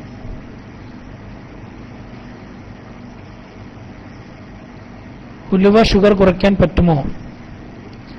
ആധുനിക വൈദ്യശാസ്ത്രത്തിൽ ഉലുവ കൊണ്ട് ചികിത്സിക്കാറില്ല. അതുകൊണ്ട് തന്നെ ഞാനതിൽ എന്റെ ആധുനിക വൈദ്യശാസ്ത്രത്തെ കുറിച്ച് പറയുകയാണെങ്കിൽ അതുകൊണ്ട് നേരിട്ട് ഗുണമൊന്നുമില്ല. മറ്റ് രീതിയിൽ ഒരു സാധാരണ ഒരു ലോജിക്കായിരിക്കാം. ഷുഗർ എന്ന് പറയുന്നത് മധുരമാണ്, ഉലുവ കുറച്ച് കയ്പാണ്, അതുകൊണ്ട് കൊടുക്കുക എന്നുള്ള ഒരു ലോജിക്കല്ലാതെ വേറൊന്നും ഞാൻ കാണുന്നില്ല. വാഹനത്തിൽ യാത്ര ചെയ്താൽ ഛർദ്ദിക്കുന്നു, എന്ത് ചെയ്യണം? ചില ആളുകളുടെ പ്രകൃതമാണ്, അതിന് മോഷൻ സിക്നസ് എന്നാണ് പറയാറ്. അങ്ങനെയുള്ള ആളുകളിൽ ചില ദൂരയാത്രയൊക്കെ ചെയ്യുന്ന സമയത്ത് അതിന് പ്രത്യേകതരം ഗുളികകൾ, അതല്ലെങ്കിൽ ചില പാച്ചുകൾ, ചൊലിയിൽ ഒട്ടിക്കുന്ന പാച്ച് എന്ന് പറയും, അതൊക്കെ കഴിക്കാം. ഡോക്ടറുടെ നിർദ്ദേശപ്രകാരം കഴിക്കാം. അത് ഞാൻ നേരത്തെ മുമ്പ് പറഞ്ഞ പോലെ നമ്മുടെ ശരീരത്തിന്റെ ബാലൻസ് നിയന്ത്രിക്കുന്നത് നമ്മുടെ ചെവിയോട് ചേർന്നുള്ള യൂട്രിക്കിൾ സാക്കിൾ എന്നൊക്കെ പറയുന്ന സെമി സർക്കുലർ കനാൽ എന്നൊക്കെ പറയുന്ന അവയവങ്ങളുണ്ട്. അതിനെ ആന്തരിക കർണം അല്ലെങ്കിൽ ഇന്നർ ഇയർ എന്ന് പറയും.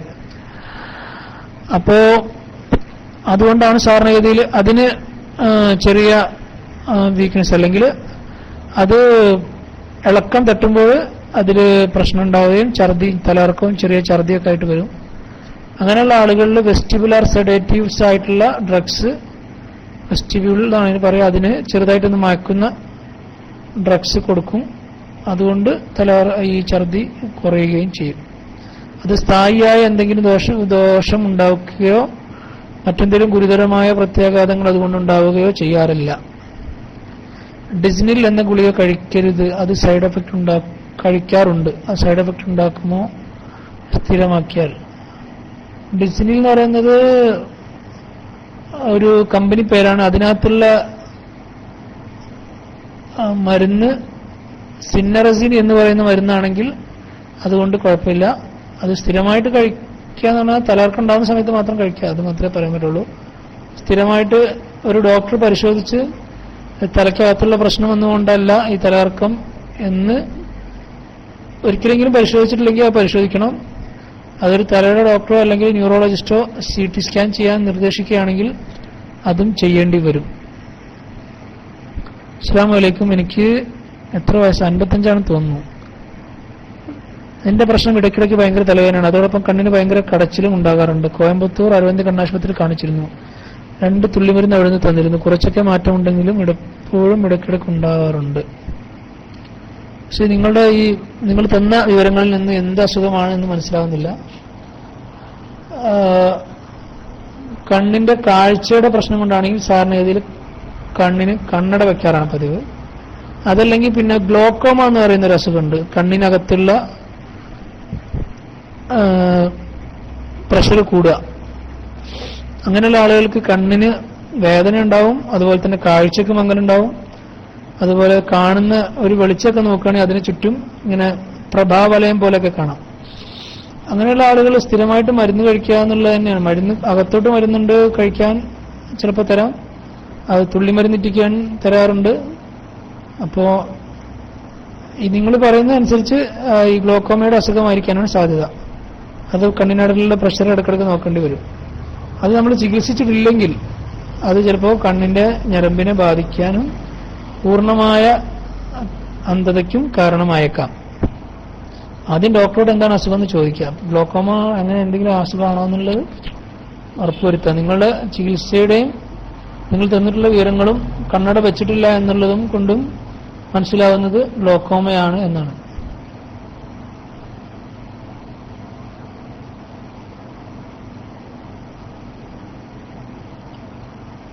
കണ്ണിൽ പീള നിറയുന്ന ഓരോ മണിക്കൂറിലും ഉണ്ടാകും. കണ്ണിൽ പീള നിറയുന്നത് പല കാരണങ്ങളും ഉണ്ടാകും. ചില സമയത്ത് മാത്രമുള്ളതാണെങ്കിൽ കണ്ണിലുള്ള ഇൻഫെക്ഷൻ കൊണ്ട്, അല്ലെങ്കിൽ കൺജന്റിവൈറ്റിസ് എന്ന് പറയും, നമ്മൾ ചെങ്കണ്ണ് പറയില്ല, അത് ആ സമയത്ത് മാത്രമാണെങ്കിൽ കുഴപ്പമില്ല, അത് ആ പഴുപ്പ് കൊണ്ടാണ്. അതല്ലെങ്കിൽ പിന്നെ വേറെ എന്നുള്ളത് കണ്ണിൽ നിന്ന് താഴേക്ക്, കണ്ണിൽ നിന്ന് മൂക്കിലേക്ക് ഒരു ചെറിയൊരു കണക്ഷൻ ഉണ്ട്, ഒരു ചെറിയ കോയിലുണ്ട്. അതുകൊണ്ടാണ് നമ്മൾ വല്ലാതെ കണ്ണീര് നമ്മൾ വല്ലാതെ കരഞ്ഞു കഴിഞ്ഞാൽ മൂക്ക് ചീറ്റുന്നത്. അതുകൊണ്ടാണ് വല്ലാതെ കരഞ്ഞു കഴിഞ്ഞാൽ നമ്മുടെ കണ്ണിൽ നിന്നുള്ള കണ്ണുനീര് ആ കുഴൽ വഴി മൂക്കിലേക്ക് എത്തുകയും അത് മൂക്ക് ചീറ്റലായി കാരണമാവുകയും ചെയ്യും. പക്ഷെ ഈ കുഴൽ നാസോ ലാക്രിമൽ 2 വർഷമായി ഈ പ്രശ്നം തുടങ്ങിയിട്ട്. ഓക്കെ, അപ്പോ ഈ കുഴൽ അടയാണെങ്കിൽ ഈ പ്രശ്നം ഉണ്ടാവാം. അപ്പോ അത് കണ്ണിന് ഡോക്ടറെ കാണിച്ച് ആ കുഴലിന്റെ പ്രശ്നമാണെങ്കിൽ അത് അതിൻ്റെതായിട്ടുള്ള ചികിത്സകൾ ചെയ്യേണ്ടി വരും. പിന്നെ അലർജിക് ആയിട്ടുള്ള കൺജന്റിവൈറ്റിസ് ഉണ്ട്. ഇടക്കിടക്ക് എപ്പോഴും അലർജി കാരണം ഉണ്ടാകുന്ന കൺജന്റിവൈറ്റിസ്, അതിനും ഇങ്ങനെ ഇടക്കിടക്ക് പാട വരാം. അലർജിയെ കുറിച്ചൊന്ന് പറയാമോ? അതിനുള്ള പ്രതിവിധി? മണം ഒന്നും കിട്ടുന്നില്ല. അലർജിയെ കുറിച്ചൊക്കെ പറഞ്ഞല്ലോ. പൊക്കിളിന്റെ 10 സെന്റിമീറ്റർ അടുത്ത് ഭാഗത്ത്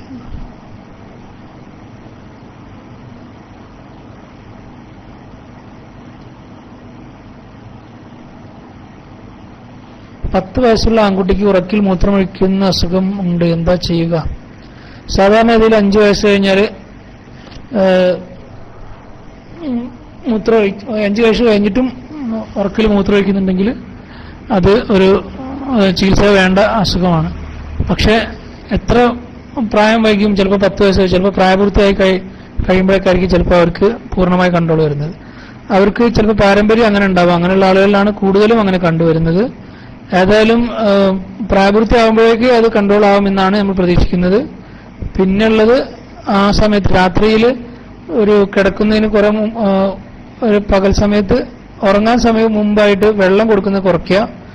രാത്രിയിൽ നിശ്ചിത സമയത്ത് അലാറം വെച്ച് ഉണർത്തി കുട്ടിയെ കൊണ്ട് മൂത്രം ഒഴിപ്പിക്കുക. ഇതൊക്കെയാണ് പൊതുവെ ചെയ്യാറ്. പിന്നെ പകൽ സമയത്ത് മൂത്രം ഒഴിക്കുന്ന സമയത്ത് കുറച്ച് കൂടുതൽ സമയം വെയിറ്റ് ചെയ്ത് മൂത്രം ഒഴിക്കുക. അത് എക്സസൈസ് ചെയ്യുക. മൂത്രം ഒഴിച്ചു കഴിഞ്ഞാൽ കുറച്ച് സമയം പിടിച്ചു നിൽക്കാനുള്ള എക്സസൈസ് അവനെ കൊണ്ട് ചെയ്യുക. അതായത് ഇപ്പോൾ മൂത്രം ഒഴിക്കാൻ മുട്ടിയാൽ ഒരു അരമണിക്കൂർ കഴിഞ്ഞിട്ട് മൂത്രം ഒഴിക്കുക. അതുവരെ പിടിച്ചു നിർത്താൻ പകൽ സമയത്ത് ബോധപൂർവം മൂത്രം പിടിച്ചു നിർത്താൻ ശ്രമിക്കുക. അങ്ങനെയുള്ള കുറെ എക്സസൈസുകളൊക്കെ ഉണ്ട്, അതൊക്കെ ചെയ്യുക. അതൊക്കെയാണ് അതിനുള്ള പ്രതിവിധി. പിന്നെ ചില മരുന്നുകൾ ചില അപൂർവ അവസരങ്ങളിൽ കൊടുക്കാറുമുണ്ട്.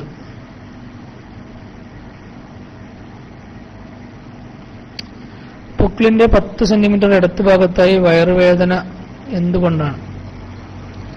അങ്ങനെ ചോദിച്ചു കഴിഞ്ഞാൽ പ്രത്യേകിച്ച് കാരണങ്ങളൊന്നും പറയാൻ പറ്റൂല.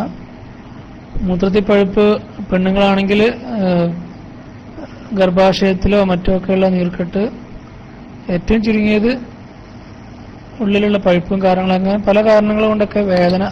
അതേസമയം വലതുവശത്താണെങ്കിൽ അത് അപ്പൻഡിസൈറ്റിസിന്റെ ലക്ഷണമായിട്ട് വരാം. അപ്പൊ അതാണ് ശ്രദ്ധിക്കേണ്ടത്. വലതുവശത്തല്ല എങ്കിൽ ഇടതുവശത്ത് മാത്രമാണെങ്കിൽ മൂത്രത്തിൽ പഴുപ്പുണ്ടോ എന്നുള്ളത് നോക്കുകയാണ് ആദ്യം ചെയ്യേണ്ടത്. അത്ര ലഭ്യമായ വിവരങ്ങൾ വെച്ച് അത്രേ പറയാൻ പറ്റുള്ളൂ.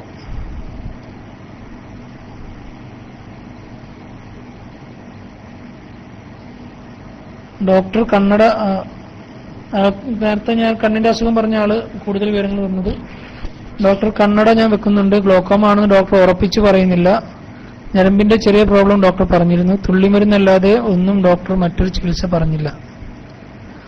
അരവിന്ദ് കണ്ണാശുപത്രിയിൽ പോയിട്ട് അവര് ഗ്ലോക്കോമ ആണെന്ന് ഉറപ്പിച്ച് പറഞ്ഞില്ല, പക്ഷെ മരുന്ന് തരുന്നുണ്ടല്ലോ, അത് മതി. ചില ഓപ്പൺ ആംഗിൾ ഗ്ലോക്കോമ എന്നാണ് സാധനം, അതിനകത്ത് ചിലപ്പോൾ പ്രഷർ നോർമലായിരിക്കാം, നോർമലായാലും അങ്ങനെ ചിലപ്പോൾ ഗ്ലോക്കോമ വരാം. അങ്ങനെയുള്ള അവസ്ഥയുമുണ്ട്.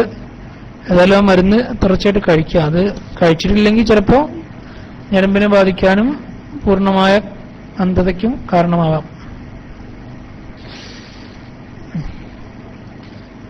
ഇനി കൂടുതൽ ചോദ്യങ്ങൾ വരാം. ഞാൻ ബ്ലോക്ക് ചെയ്യട്ടെ. ഇവിടെ PM കൂടുതൽ കുറേ അധികം ചോദ്യം വന്നിട്ടുണ്ട്. തൽക്കാലത്തേക്ക് ഞാൻ PM ബ്ലോക്ക് ആക്കുന്നുണ്ടോ.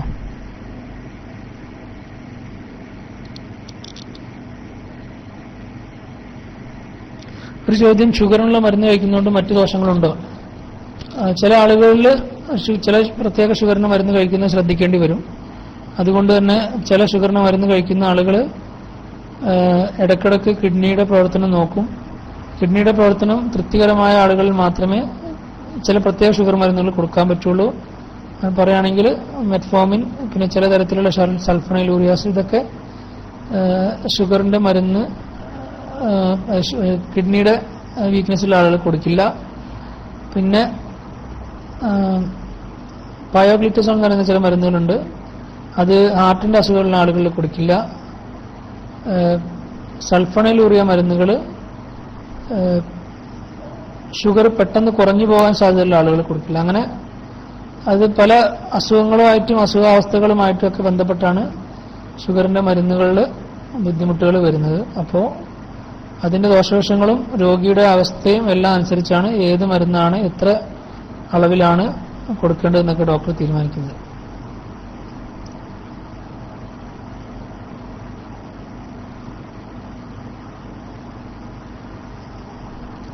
ഒരാൾ വെയിറ്റ് അധികമാണെന്ന് എപ്പോഴാണ് പറയുക?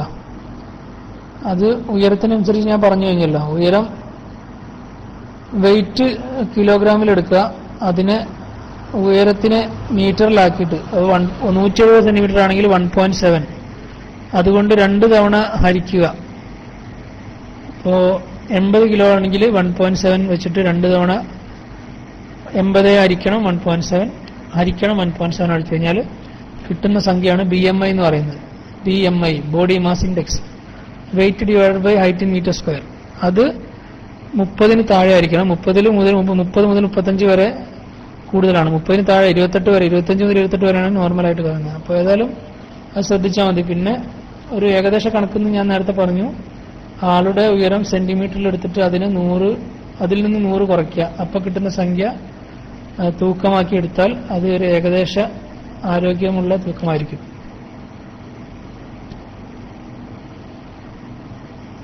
ഇനി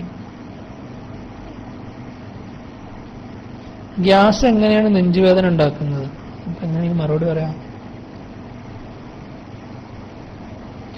നമ്മുടെ പുറത്തുള്ള അവയവങ്ങളെ എല്ലാത്തിനും ഓരോ ഞരമ്പുകളുണ്ട്. ഇപ്പൊ നമ്മുടെ വിരലില് വേദന നമ്മൾ മുറിവാക്കി കഴിഞ്ഞാൽ അവിടെ വിരലിൽ തന്നെയാണ് നമുക്ക് വേദന അനുഭവപ്പെടുക. അതേസമയം നമ്മുടെ ആന്തരിക അവയവങ്ങളിൽ വേദനയ്ക്കുള്ള ഞരമ്പുകൾ ഓരോന്നും സ്പെസിഫിക് ആയിട്ടില്ല. അപ്പം അതിനെ റെഫേർഡ് പെയിൻ എന്നാണ് പറയുന്നത്. അപ്പോൾ നമ്മുടെ നെഞ്ചിനകത്താണ് നമ്മുടെ അന്നനാളം ഇരിക്കുന്നത്, അതുപോലെ നമ്മുടെ ഹൃദയം ഇരിക്കുന്നത്, ശ്വാസകോശങ്ങൾ ഇരിക്കുന്നത്. ഇതിനെല്ലാത്തിനും വേദന ഉണ്ടായാൽ ആ അവയവത്തിനെ സപ്ലൈ ചെയ്യുന്ന നെർവ് റൂട്ട്, ആ അവയവങ്ങളെ നമ്മുടെ ഞരമ്പുകൾ സപ്ലൈ ചെയ്യുന്നുണ്ട്. നമ്മുടെ തലച്ചോറിൽ നിന്നുള്ള ഞരമ്പുകൾ ആ അവയവങ്ങളിലേക്കും പോകുന്നുണ്ട്, അതുപോലെ നമ്മുടെ ശരീരത്തിന്റെ മറ്റു ഭാഗങ്ങളിലേക്കും പോകുന്നുണ്ട്. അപ്പോ നമ്മുടെ നെഞ്ചിലെ പുറത്തുള്ള നെർവ് സപ്ലൈ, ഏത് ഞരമ്പാണോ നമ്മുടെ നെഞ്ചിന് പുറത്ത് നമ്മുടെ ശരീരത്തിന്റെ വേദനയെ കൊടുക്കുന്നത്, അതേ ഞരമ്പാണ് നമ്മുടെ ഹൃദയത്തിനും അതുപോലെ തന്നെ നമ്മുടെ അന്നനാളത്തിനൊക്കെ സപ്ലൈ ചെയ്യുന്നത്. അതിന്റെ അതിന് നെർവ് സപ്ലൈ ഒന്നാണ്. അതിന് ചില നമ്പറുകളൊക്കെ ഉണ്ട് ഞരവുകൾക്ക്. സർവൈക്കൽ 1, 2, 3 എന്നൊക്കെ പറഞ്ഞിട്ട് നമ്മുടെ കഴുത്തിൽ നിന്ന് വരുന്ന ഞരമ്പുകളെ സർവൈക്കൽ നെർവ്സ് എന്നാണ് പറയുന്നത്. സർവൈക്കൽ 1, 2, 3 എന്നൊക്കെ പറയുന്നത്. അപ്പോൾ ഒരേ നമ്പറാണ് നമ്മുടെ നെഞ്ചിനും പുറത്തും അതുപോലെ നെഞ്ചിനകത്തുള്ള അവയവങ്ങൾക്കും ഒക്കെ കൊടുക്കുന്നത്, നെഞ്ചരിച്ചിലുണ്ടാക്കുന്നത്. അപ്പോൾ നെഞ്ചിനകത്തുള്ള ഹൃദയത്തിന്റെ വേദന നമുക്ക് നെഞ്ചിന് പുറത്തും കൈകളിലേക്ക് ഷോൾഡറിലേക്കൊക്കെ വരും വേദന. അതിന് റെഫേർഡ് പെയിൻ എന്നാണ് പറയുന്നത്. കൂടുതൽ അറിയേണ്ട രണ്ടിനും ഒരേ ഞരമ്പാണ് സപ്ലൈ ചെയ്യുന്നത്, അത്ര അറിഞ്ഞാൽ മതി. ഓക്കെ,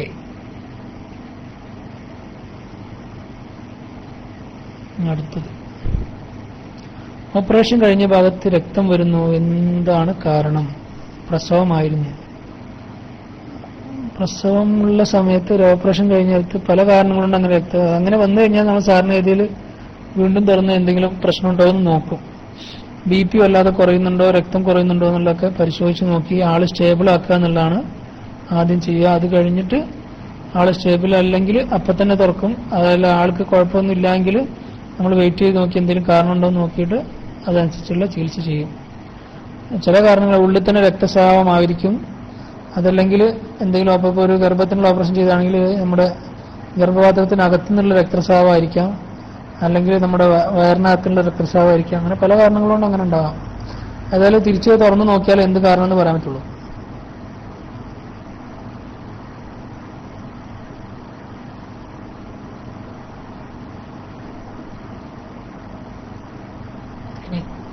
അലർജിയെ കുറിച്ച് ഒന്ന് പറയാമോ? അതിനുള്ള പ്രതിവിധി മാറാൻ ഒന്നും കാണുന്നില്ല.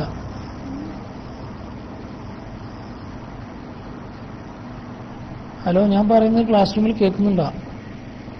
ഞാൻ കുറെ ഇങ്ങനെ പറയുന്നുണ്ട് PM പിടിച്ചിട്ട്. കുറെ ആളുകൾ പോയി, കുറെ ആളുകൾക്ക് വട്ടായിട്ടുണ്ടാവും, കുറെ ആളുകൾ ടെൻഷനായിട്ടുണ്ടാവും, കുറെ ആളുകൾ ഇങ്ങനെ മുടി പിടിച്ച് പറിക്കുന്നുണ്ടാവും. 2-3 മണിക്കൂർ കേട്ടാൽ പലർക്കും വട്ടാവും അല്ലേ? എനിക്ക് തന്നെ വട്ടാവുന്നുണ്ട്. ഏതായാലും കുറച്ച് ചോദ്യങ്ങളും കൂടെ ഉണ്ട്.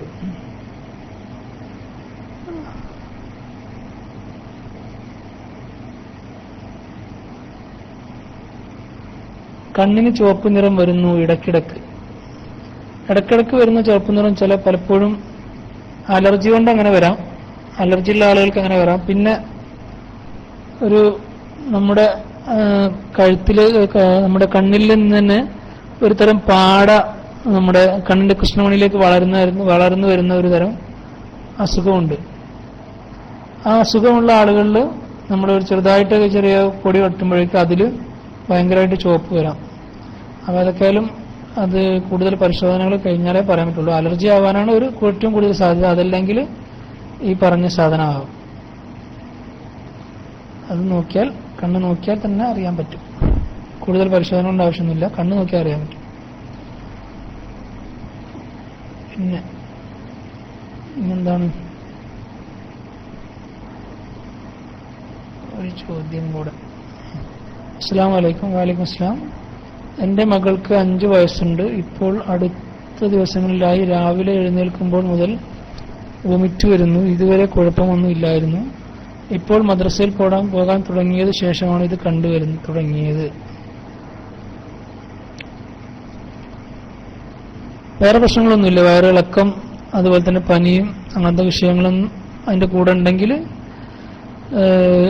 കൂടുതൽ പരിശോധിക്കേണ്ടി വരും. അതല്ല മറ്റു പ്രശ്നങ്ങളൊന്നുമില്ല. ഭക്ഷണം കൃത്യമായി കഴിക്കുന്നുണ്ട്, വയറ്റിന്ന് പോകുന്നുണ്ട്, വയറിൽ വേദനകളോ കാര്യങ്ങളൊന്നുമില്ല. ഛർദി ഉണ്ട്, വയറ്റിന്ന് മദ്രസയിൽ പോകുന്ന സമയത്ത് മാത്രമേ ഛർദിയുള്ളൂ, മറ്റു സമയങ്ങളിലൊന്നുമില്ല. അങ്ങനെയൊക്കെയാണെങ്കിൽ അത് ചിലപ്പോൾ സൈക്കോളജിക്കലാവാം, മനസ്സുമായി ബന്ധപ്പെട്ടുള്ള വിഷയമാവാം. പക്ഷെ ഈ പറഞ്ഞ കാര്യങ്ങളെല്ലാം അതിൽ ചേരണം. ആ സമയത്ത് മാത്രമായിരിക്കണം, മറ്റു സമയങ്ങളിലൊന്നും ഉണ്ടാവാൻ പാടില്ല. മറ്റു പ്രശ്നങ്ങളൊന്നും, വയറുവേദനയും മറ്റു വയറിളക്കം അങ്ങനത്തെ പ്രശ്നങ്ങളൊന്നും ഉണ്ടാവാൻ പാടില്ല. ഭക്ഷണം കൃത്യമായി കഴിക്കാൻ സാധിക്കണം. ഭക്ഷണം വയറ്റിന്ന് പോകുന്നതിന് ബുദ്ധിമുട്ടുണ്ടാകാൻ പാടില്ല. ഉറക്കത്തിലൊന്നും ഈ പ്രശ്നം ഉണ്ടാകാൻ പാടില്ല. പനി ഉണ്ടാകാൻ പാടില്ല. അങ്ങനെ മറ്റു പ്രശ്നങ്ങളൊന്നുമില്ല. മദ്രസയിൽ പോകുന്ന സമയത്ത് മാത്രം കുറച്ചു നേരം ഛർദി ഉണ്ടാവും. അതങ്ങ് കുറെ കാലമായിട്ടും അങ്ങനെ അതുപോലെ ഇടക്കുണ്ടാവുന്നതാണെങ്കിൽ ചിലപ്പോൾ അത് ആ കുട്ടിയുടെ മനസ്സുമായി ബന്ധപ്പെട്ടായിരിക്കാം. സൈക്കോളജിക്കൽ എന്ന് പറയും. അങ്ങനെ എന്തെങ്കിലും മദ്രസയിലോ മറ്റു കാര്യങ്ങളിലോ പോകുന്നതിൽ എന്തെങ്കിലും മാനസികമായ മറ്റു ബുദ്ധിമുട്ടുകളുണ്ടോ എന്ന് ചോദിച്ചറിയാം.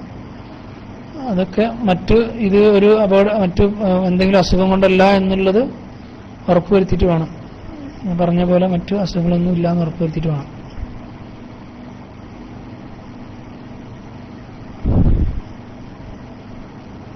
അലർജിയെ കുറിച്ച് ഒന്ന് പറയാമോ? അതിനുള്ള പ്രതിവിധി ഒന്നും കിട്ടുന്നില്ല. എന്ത് അലർജിയാണ് ഉദ്ദേശിച്ചതെന്ന് മനസ്സിലായില്ല. ശ്വാസം മുട്ടലെ ഒരു അലർജിയാണ്. മൂക്കിൽ നിന്ന് എപ്പോഴും ജലദോഷം എപ്പോഴും ഉണ്ടായിരിക്കുന്ന അലർജിയാണ്. അതിന് ശ്വാസം മുട്ടലാണെങ്കിൽ സാധാരണഗതിയിൽ നമുക്ക് ശ്വാസം മുട്ടലിനുള്ള അകത്തേക്ക് കഴിക്കുന്ന ഗുളികകൾ കഴിക്കുക എന്നുള്ളത് തന്നെയാണ്. അകത്തേക്ക് കഴിക്കുന്ന ഗുളികകൾ, അതുപോലെ തന്നെ വലിക്കുന്ന മരുന്നുകൾ, ഇതൊക്കെ തന്നെയാണ് അതിന്റെ ചികിത്സ. പിന്നെ ചെറിയ കുട്ടികളാണെങ്കിൽ ചില പ്രത്യേക ഗുളികകൾ സ്ഥിരമായിട്ട് കഴിക്കാനുണ്ടാവും. പിന്നെ മൂക്കിന്റെ അവസ്ഥകളാണെങ്കിൽ കുറച്ചുകൂടെ ഈസി ആയിട്ടുള്ള ചികിത്സകൾ, ഒരു മൂക്കിലടിക്കുന്ന ഒരു സ്പ്രേ ഉണ്ട്, മൂക്കിലടിക്കുന്ന ഒരു സ്പ്രേ. അപ്പോൾ അതൊരു ചെറിയ സ്റ്റിറോയിഡാണ്. അപ്പോൾ അത് ജലദോഷത്തിന്റെ പ്രശ്നങ്ങൾ വളരെ എഫക്റ്റീവായിട്ട് കൺട്രോൾ, ഒരു ദിവസം ഒരു തവണ ആയിട്ട് അടിച്ചാൽ നല്ല എഫക്റ്റീവായിട്ടുള്ള കൺട്രോള് കണ്ടുവരുന്നുണ്ട് മൂക്കിൽ. അതുകൊണ്ടുള്ള ഗുണം എന്താ വെച്ചാൽ നമുക്ക് ആവശ്യമുള്ള സ്ഥലത്തേക്ക് മാത്രമേ ആ ഒരു സ്റ്റിറോയിഡ് എത്തുന്നുള്ളൂ. സ്റ്റിറോയിഡ് എന്ന് പറഞ്ഞാൽ നമുക്ക് ഗുണവും ദോഷവും ഉള്ളൊരു മരുന്നാണ്. അപ്പോൾ ആവശ്യമുള്ളിടത്തേക്ക് മാത്രം അത് എത്തിക്കുക എന്നുള്ളതാണ് സ്റ്റിറോയിഡിൽ നമ്മൾ ശ്രദ്ധിക്കേണ്ടത്. അപ്പോൾ മൂക്കിൽ ജലദോഷവും മൂക്കിലിപ്പം സ്ഥിരമായിട്ടുണ്ടാകുന്ന തരത്തിലുള്ള അലർജി ആണെങ്കിൽ അവര് മൂക്കിലേക്ക് മാത്രം അടിക്കുന്ന സ്പ്രേ സ്ഥിരമായിട്ട് ഉപയോഗിച്ചാൽ അവർക്ക് ആ ലക്ഷണങ്ങളും കുറവുണ്ടാവും. അതുകൊണ്ടുണ്ടാവുന്ന സൈഡ് എഫക്ട്സ് തീരെ ഉണ്ടാവുകയുമില്ല. അതാണ് അലർജിയെ കുറിച്ച് പൊതുവെ പറയാനുള്ളത്.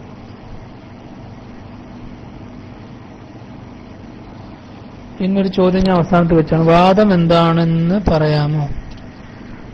വാദം, പിത്തം, കഫം, ആയുർവേദത്തിൽ പറയുന്ന വാദം എനിക്കറിയില്ല എന്താ സാധനം. പക്ഷെ നമുക്ക് പൊതുവെ വാദരോഗങ്ങൾ എന്ന് പറയുന്നത് ഈ ജോയിന്റുകളിൽ വേദന ഉള്ള അസുഖങ്ങളാണ്. പൊതുവെ റുമറ്റോളജി എന്നാണ് അതിനെക്കുറിച്ച് ഇംഗ്ലീഷിൽ പറയുന്നത്. അത് സാധാരണ തേയ്മാനം കൊണ്ടുണ്ടാകുന്ന വേദനകളുണ്ട്. അത് മുട്ടുകാല് വേദന, അങ്ങനത്തെ വേദനയൊക്കെ തേയ്മാനം കൊണ്ടുണ്ടാവും. അതല്ലാതെ ചില ഇമ്മ്യൂണോളജിക്കൽ, ഞാൻ നേരത്തെ പറഞ്ഞ പോലെ നമ്മുടെ ശരീരം തന്നെ നമ്മുടെ ശരീരത്തിനെ അറ്റാക്ക് ചെയ്യുക.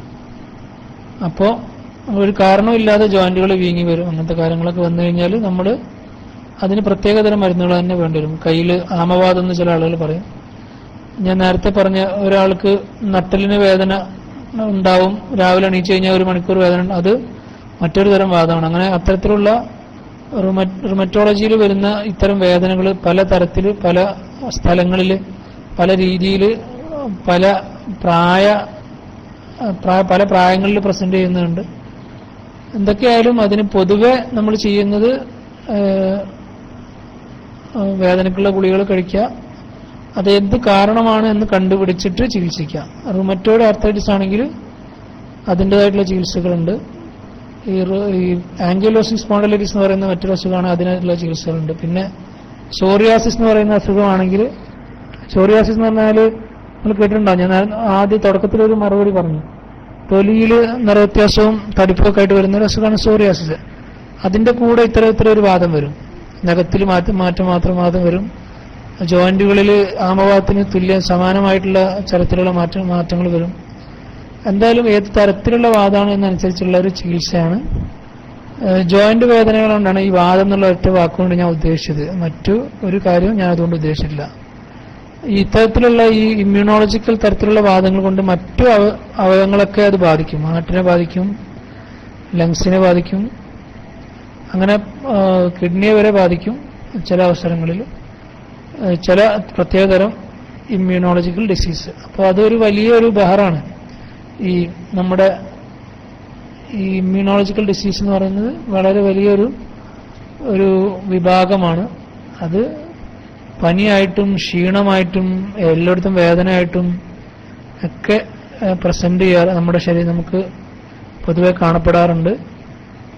അങ്ങനെ ഒരു സാധാരണ രീതിയിലുള്ള ചികിത്സകളൊന്നും ഫലിക്കാത്ത തരത്തിലുള്ള വേദനകളൊക്കെ ആണെങ്കിൽ കുറച്ച് പരിചയമുള്ള, അല്ലെങ്കിൽ ഈ വാദ സംബന്ധമായ കാര്യങ്ങളിൽ കുറച്ച് അറിയുന്ന ആളുകൾ അത് അത്തരത്തിലുള്ള ടെസ്റ്റുകളും കൂടെ നടത്തിയിട്ട് അപ്പോൾ അതിൻ്റെതായിട്ടുള്ള ചികിത്സകൾ തുടങ്ങുമ്പോൾ അതിന് കാര്യമായ മാറ്റം ഉണ്ടാകും. അതല്ലാതെ നമ്മൾ വെറുതെ സാധാ വേദനകൾ ഗുളികകൾ കഴിച്ചുകൊണ്ടിരുന്നാൽ ഈ ആമവാദത്തിനും മറ്റു സോറിയാറ്റിക് ആർത്തറൈറ്റിസിനൊന്നും ഒരു കാര്യമായ ഫലം ഉണ്ടാവില്ല, സ്ഥായിയായ ഫലം ഉണ്ടാവില്ല.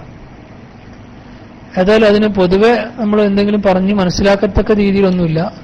അതിൽ ഒരു പൊതു സമൂഹം എന്നുള്ള രീതിയിൽ മനസ്സിലാക്കാനുള്ളത് പല വാദങ്ങളും പ്രത്യേക തരം ചികിത്സകൾ തന്നെ വേണ്ട ജോയിന്റ് വേദനകൾ. അതിന് വേദനയുടെ ഗുളിക മാത്രം കഴിച്ചിട്ട് കാര്യമില്ല. അപ്പോൾ ഒരു ഡോക്ടറെ കണ്ട് വേദനയുടെ ഗുളിക കഴിച്ചു, കുറവുണ്ടായി, പിന്നെയും അത് വരുന്നത് കൃത്യമായ മാറ്റമില്ലെങ്കിൽ ഒരു റുമറ്റോളജിസ്റ്റിനെ തന്നെ കാണുക. എല്ലിന് ഡോക്ടർ പോലും കണ്ടിട്ട് കാര്യമില്ല, റുമറ്റോളജിസ്റ്റിനെ കണ്ട് ആമവാദമാണെങ്കിൽ അതിൻ്റെതായ പ്രത്യേക പരിശോധനകൾ നടത്തണം, ലൂപ്പസ് ആണെങ്കിൽ അതിൻ്റെതായ പ്രത്യേക പരിശോധനകൾ നടത്തണം. അങ്ങനെ പരിശോധന നടത്തി അല്ലെങ്കിൽ ചില ക്ലിനിക്കൽ പരിശോധന, ഏത് ജോയിന്റുകളിൽ വരുന്നു, ഏത് സമയത്തേക്ക് വരുന്നു, രാവിലെ സമയങ്ങളിൽ വേദന കൂടുതലുണ്ടോ, അത് മണിക്കൂറുകൾ നിൽക്കുന്നുണ്ടോ, അങ്ങനെ പല ക്ലിനിക്കൽ നമ്മുടെ ലക്ഷണങ്ങൾ വെച്ചിട്ടൊക്കെ കുറേയൊക്കെ അത് തരംതിരിക്കാനൊക്കെ പറ്റും. ഏതായാലും ക്ലിനിക്കലി ഏതായാലും ആ മേഖലയുമായിട്ട് കുറച്ച് പരിചയമുള്ള ഡോക്ടറെ കണ്ട്, സാധാരണ ഞാൻ പറഞ്ഞ പോലെ വേദനകൾ സ്ഥിരമായിട്ട് വേദനയുള്ള ആളുകൾ, പ്രായമുള്ള ആളുകൾ, അമ്മമാരിലൊക്കെ ആണെങ്കിൽ അത് കൂടുതൽ കണ്ടുവരുന്നത് ഈ വാദത്തിന്റെ അസുഖം. അപ്പോൾ അവർ വേദനയുടെ ഗുളികകൾ സ്ഥിരമായി കഴിച്ചുകൊണ്ട് കിഡ്നി കളയുക എന്നതിലുപരി വേദനയുടെ ഗുളിക കഴിച്ചിട്ട് അത് നിർത്തിയിട്ട് വീണ്ടും വരിക, പിന്നെ അത് തുടർച്ചയായിക്കൊണ്ടിരിക്കുകയാണെങ്കിൽ ഒരു റുമറ്റോളജിസ്റ്റിനെ ഒരിക്കലെങ്കിലും കണ്ട് അവരുടെ അഭിപ്രായം ചോദിക്കാൻ അത്തരം ആളുകൾ ശ്രമിക്കണം. അതാണ് വിവാഹത്തിനെ കുറിച്ച് പൊതുസമൂഹത്തിൽ എനിക്ക് പറയാനുള്ളത്. ഇനി ഞാൻ PM ബ്ലോക്ക് ആക്കിയിരുന്നു, അത് ഇനി ഓപ്പൺ ആക്കണോ? എന്താ ഉസ്താദുമാരെന്താ ഞാൻ ചെയ്യേണ്ടി? ഞാൻ ഒഴിവാക്കിയില്ല നല്ലത്. പ്രത്യേകിച്ച് പണിയൊന്നുമില്ല, പക്ഷെ തൊണ്ട വേനായി തുടങ്ങിയാണ്. ഉസ്താദോ അബൂറാഷ് ഉസ്താദോ ആരെങ്കിലും ഒരാൾ അഭിപ്രായം പറയുകയാണെങ്കിൽ ഒന്നുകൂടെ PM ഓൺ ആക്കാം. കഴിഞ്ഞിട്ടുണ്ടാവും ഇൻഷാല്ലാഹ്. ആളുകളുടെ ചോദ്യങ്ങളൊക്കെ കഴിഞ്ഞിട്ടുണ്ടാവേണ്ടതാണ്. ഒരു ചോദ്യം ഞാൻ PM ക്ലോസ് ആക്കിയിട്ടില്ല, എൻ്റെ ഓർമ്മയിൽ ക്ലോസ് ആക്കിയിട്ടില്ല, ഞാൻ വീണ്ടും ഓപ്പൺ ആക്കിയിട്ടുണ്ട്. PM കണ്ടു, മിക്ക PMകളും ഞാൻ കണ്ടു, മറുപടി പറയുകയും ചെയ്തു. ആ സമയത്ത് നിങ്ങളിവിടെ ഇല്ലാത്തതുകൊണ്ടായിരിക്കും ചിലപ്പോൾ. ഓക്കെ, ഞാൻ മൈക്ക് റിലീസ് ചെയ്യുന്നു. മറ്റു ചോദ്യങ്ങൾ വീണ്ടും വന്നു തുടങ്ങി PM ഓപ്പൺ ആക്കിയപ്പോൾ. എന്താണ് ചോദ്യമുണ്ടോ? മൈക്കിൽ വരാൻ പറ്റുമെങ്കിൽ മൈക്കിൽ വരിക.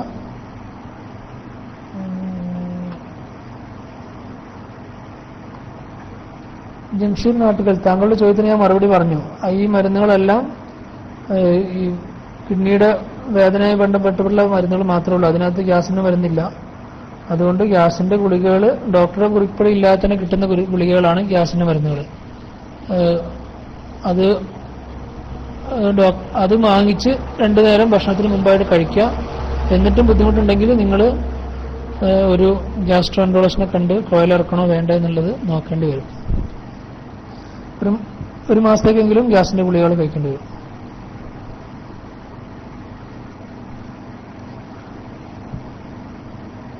ഒരു ചോദ്യം, ഉസ്താദുമാരെ ഇടപെടേണ്ട അവസരത്തിൽ ഇടപെടണം കേട്ടോ. എനിക്ക് എപ്പോഴാണ് ഇനി അടുത്ത പരിപാടിയെന്ന് അറിയില്ല.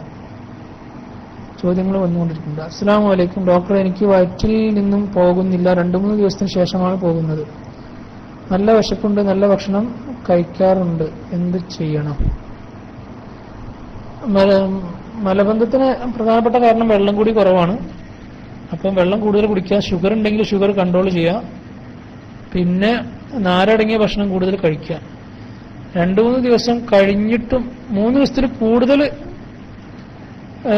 മലബന്ധം ആകുകയാണെങ്കിലാണ് നമ്മൾ സാധാരണഗതിയിൽ മലബന്ധത്തിന്റെ ഡെഫിനിഷനിൽ വരുള്ളൂ. 3 ദിവസം കഴിഞ്ഞിട്ടും പോകുന്നില്ലെങ്കിൽ ആണ് ദിവസത്തിലൊന്ന് അല്ലെങ്കിൽ 3 ദിവസത്തിൽ ഒരിക്കലെങ്കിലും. ഇതാണ് നോർമലായിട്ടുള്ള ബവൽ ഹാബിറ്റ് എന്ന് ഡിഫൈൻ ചെയ്ത് വെച്ചിട്ടുള്ളത്, അല്ലെങ്കിൽ നിർവചിച്ച് വെച്ചിട്ടുള്ളത്. 3 ദിവസത്തിലും കഴിഞ്ഞിട്ടും പറ്റുന്നു പോകുന്നില്ലെങ്കിലാണ് അത് അബ്നോർമൽ എന്ന് പറയാൻ പറ്റുള്ളൂ. ഏതായാലും കൂടുതൽ വെള്ളം കുടിക്കുക, ഷുഗർ ഉണ്ടെങ്കിൽ ഷുഗർ കൺട്രോൾ ചെയ്യുക, കൊഴുപ്പ് അടങ്ങിയ ഭക്ഷണം കുറയ്ക്കുക, നാരടങ്ങിയ ഭക്ഷണം കൂട്ടുക. അസ്സലാമു അലൈക്കും. വലൈക്കും അസ്സലാം. ഉസ്താദയോ? ഞാൻ ഉസ്താദല്ല കേട്ടോ, ഡോക്ടറാണ്, ഡോക്ടർ അബ്ദുറഹ്മാൻ. ഏതായാലും എൻ്റെ കയ്യിന് അലർജിയാണ്, ദിസ്വ എന്ന അലർജിയാണ് കാരണമെന്ന് തോന്നുന്നു. ഡിഷ് വാഷ് ആണ് അലർജിക്ക് കാരണമെന്ന് തോന്നുന്നു. ഓക്കെ, ഡിഷ് വാഷിന് അലർജി ഉണ്ടെങ്കിൽ നിങ്ങൾ അലർജി ഇല്ലാത്ത തരത്തിലുള്ള സോപ്പ് ഉപയോഗിക്കുക, അല്ലെങ്കിൽ ഗ്ലൗസ് ഇട്ട് മാത്രം അത് ചെയ്യാൻ ശ്രമിക്കുക. അതിന് പ്രത്യേകിച്ച് അലർജി ഉള്ള സാധനം ഒഴിവാക്കാന്നല്ലാതെ അലർജി ഒഴിവാക്കാൻ വേണ്ടി പ്രത്യേകിച്ച് മരുന്നുകളും കാര്യങ്ങളൊന്നുമില്ല. പിന്നെ ഡീസെൻസിറ്റൈസേഷൻ എന്ന് പറയുന്ന ഒരു പ്രോസസ് ഉണ്ട്, ചില അലർജി സെന്റേഴ്സിൽ മാത്രം നടത്തുന്ന രീതിയാണ്. അത് ഇത്തരത്തിലുള്ള അലർജി ഉണ്ടാക്കുന്ന സാധനങ്ങൾ ചെറിയ തോതിൽ നമ്മുടെ ശരീരത്തിൽ തന്നെ കൊടുത്ത് അലർജിയെ ഡീസെൻസിറ്റൈസ് ചെയ്യുന്ന രീതിയാണ്. അത് ഡിഷ് വാഷ് എന്ന് പറയുന്ന ഈ അലർജന് എല്ലാ അലർജിക്കും അങ്ങനെ ചെയ്യാൻ പറ്റുകയില്ല. അപ്പോൾ അങ്ങനെ നിങ്ങൾക്ക് വല്ലാതെ ബുദ്ധിമുട്ടും കുറേ അധികം പൈസ ഉണ്ടെങ്കിൽ അലർജി സെന്ററിൽ പോയിട്ട് നിങ്ങൾക്ക് ഡീസെൻസിറ്റൈസേഷൻ ചെയ്യാൻ പറ്റുമോ എന്ന് അന്വേഷിക്കാവുന്നതുമാണ്.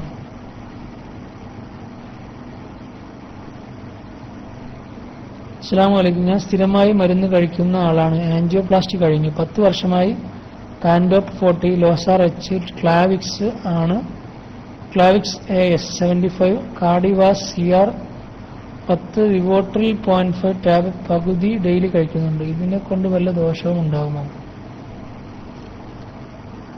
ഈ സ്ഥിരമായിട്ട് ഈ മരുന്നുകൾ സ്ഥിരമായിട്ട് കഴിക്കൽ നിർബന്ധമായിട്ടുള്ള മരുന്നുകൾ ഞാൻ ഏതാണെന്ന് പറഞ്ഞുതരാം. ലോസാർ എച്ച് സ്ഥിരമായിട്ട് കഴിക്കേണ്ടതാണ്, ക്ലാവിക്സ് കഴിക്കേണ്ടതാണ്, കാർഡിവാസ് കഴിക്കേണ്ടതാണ്, റിവോട്ടിൽ കഴിക്കേണ്ടതാണ്. പക്ഷെ പാൻഡോപ്പ് എന്ന് പറയുന്ന സാധനം ഗ്യാസിന്റെ ഗുളികയാണ്. അത് നിങ്ങൾ ഗ്യാസിന്റെ ഈ മരുന്നുകളൊക്കെ കൂടി കഴിക്കുമ്പോൾ ഗ്യാസ് ഉണ്ടാവുകയാണെങ്കിൽ അത് കഴിക്കേണ്ടി വരും, അത്രേ ഉള്ളൂ. ദോഷങ്ങളൊന്നും ഇല്ലാന്ന് മാത്രമല്ല അത് സ്ഥിരമായിട്ട് കഴിക്കേണ്ടതാണ്. മുടങ്ങുമ്പോൾ ആൻജിയോപ്ലാസ്റ്റി ചെയ്ത ആളാകുമ്പോൾ അവിടെ ബ്ലോക്കൊക്കെ വീണ്ടും വരാനൊക്കെ സാധ്യതയുണ്ട്. ഈ രക്തം കട്ടപിടിക്കുന്നതിന് കുറയ്ക്കാൻ വേണ്ടിയുള്ള മരുന്നുകളാണ് ഈ ക്ലാവിക്സ് സാധനങ്ങളെല്ലാം, ക്ലാവിക്സ് AS എല്ലാം. അപ്പോൾ അതൊക്കെ നിർത്തിക്കഴിഞ്ഞാൽ ചിലപ്പോൾ വീണ്ടും ബ്ലോക്കുകൾ ഉണ്ടാവും. പ്രഷർ, ഷുഗർ, കൊളസ്ട്രോൾ എല്ലാം നോർമലാണ്. പക്ഷെ ഇപ്പോഴത്തെ രീതി അനുസരിച്ച് ഒരിക്കൽ ഹൃദയത്തിന് ബ്ലോക്ക് വന്ന ആൾക്ക് കൊളസ്ട്രോൾ നോർമൽ ആണെങ്കിൽ പോലും കൊളസ്ട്രോളിന് മരുന്ന് കഴിക്കണം എന്നുള്ളതാണ് ഇപ്പോഴത്തെ ഗൈഡ് ലൈൻ. നിങ്ങളുടെ ഡോക്ടർ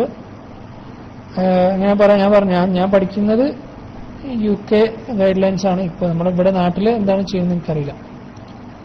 ഏതായാലും ഒരിക്കൽ ഈ ഹാർട്ടിന്റെ അസുഖം വന്ന ആളുകൾക്ക് കൊളസ്ട്രോളിന്റെ മരുന്ന് ഉണ്ടെങ്കിൽ ഇല്ലെങ്കിലും കഴിക്കുക എന്നുള്ളതാണ് ഇപ്പോഴത്തെ റെക്കമെൻഡേഷൻ. ഡോക്ടറോട് പറഞ്ഞ് ചൂടാൻ നിൽക്കണ്ട, നാട്ടിലേക്ക് ചിലപ്പോൾ അത് എല്ലാവരും ചെയ്തുകൊള്ളുന്നില്ല. അത്രയാണ് പറഞ്ഞത്.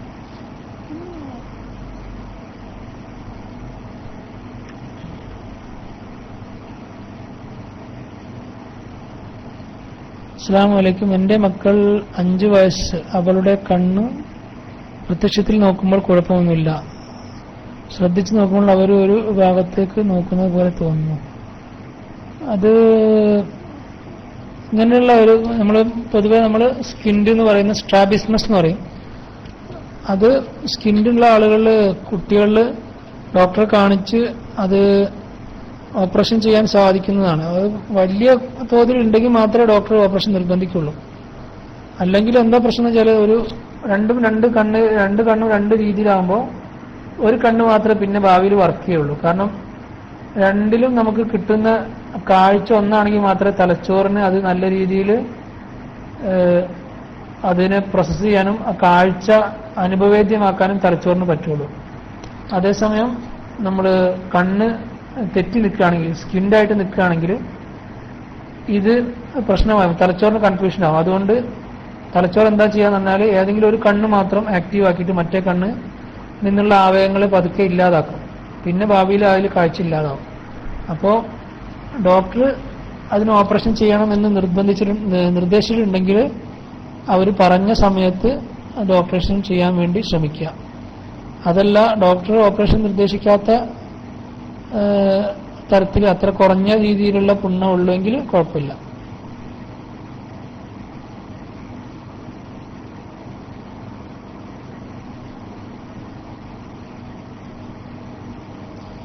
പുണ്ണ് മാറാൻ എന്താണ് ചെയ്യേണ്ടത് എന്ന് വീണ്ടും ചോദിച്ചിട്ടുണ്ട്. ബഹുമാനപ്പെട്ട നമ്മുടെ ഉസ്താദിൽ തന്നെയാണ്, ഉസ്താദിൽപ്പെട്ട ഒരാൾ തന്നെയാണ്. പുണ്ണിന്റെ കാര്യം ഞാൻ ഇവിടെ പറഞ്ഞു.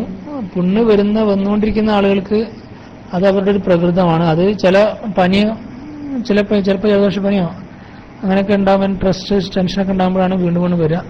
അങ്ങനെയുള്ള ആളുകൾ നമ്മൾ വിറ്റാമിന്റെ ഗുളികകൾ കൊടുക്കും. അതുകൊണ്ട് റെസ്പോൺസ് ഉണ്ടാവും. അത് കഴിച്ചില്ലെങ്കിലും ചിലപ്പോൾ ഒരാഴ്ച കൊണ്ട് മാറും. പക്ഷേ ഇതിലൊരു ചെറിയ തരത്തിലുള്ള ഇമ്മ്യൂണോളജി നമ്മുടെ ശരീരത്തിൽ തന്നെ ഉണ്ടാകുന്നൊരു അലർജി പോലെയൊക്കെയുള്ള ഒരു പ്രതിഭാസം ആയതുകൊണ്ട് നമ്മൾ സ്റ്റിറോയിഡിന്റെ ഗുളിക വായിൽ പിടിക്കാൻ വേണ്ടി കൊടുക്കാറുണ്ട്. സ്ഥിരമായി വന്നുകൊണ്ടിരിക്കുന്ന ആളാണെങ്കിൽ ഇന്ന മരുന്ന് കഴിച്ചു കഴിഞ്ഞാൽ അല്ലെങ്കിൽ ഇന്ന കാര്യം ചെയ്തു കഴിഞ്ഞാൽ പൂർണ്ണമായിട്ട് മാറും എന്ന് പറയാൻ ഇതുവരെ മരുന്നുകളൊന്നും കണ്ടുപിടിച്ചിട്ടില്ല. അതുകൊണ്ട് ജീവിക്കുക, അത് വരുമ്പോൾ മരുന്ന് കഴിക്കുക, അത് വരാതിരിക്കാൻ ശ്രമിക്കുക, അത്രേ പറയാനുള്ളൂ. അസ്സലാമു അലൈക്കും. എനിക്ക് ആസ്മ ഉണ്ട്, 10 വർഷമായി. ഇപ്പോൾ സംബിക്കോട്ട് ഇൻഹാലറും മോണ്ടിലൂക്കാസ്റ്റ് 10 mg കഴിക്കുന്നുണ്ട്. ശരിക്കും മാറുന്നില്ല. ഡോക്ടറെ മെഡിസിൻ കണ്ടിന്യൂ ചെയ്യാനാണ് പറയുന്നത്.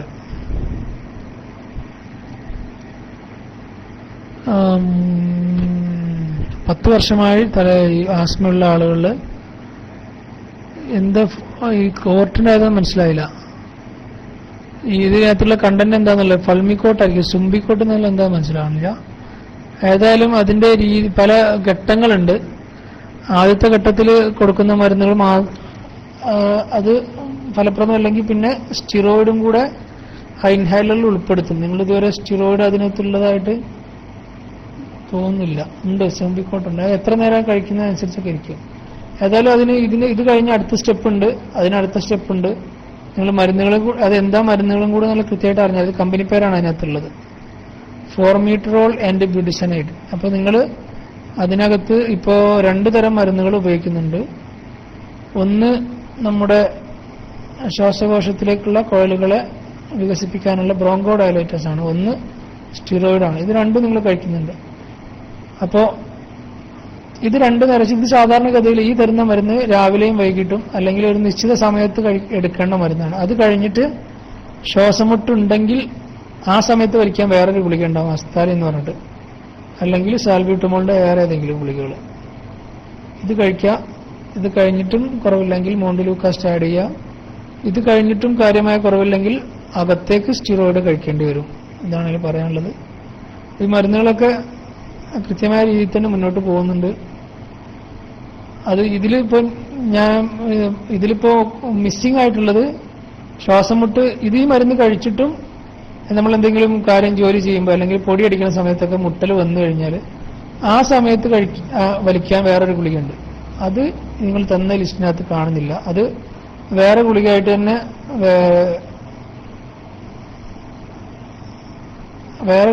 തന്നെ അത് കയ്യിൽ വെക്കാനാണ് പതിവ്, ആവശ്യം ഉണ്ടാകുമ്പോൾ ഉപയോഗിക്കുന്നത്.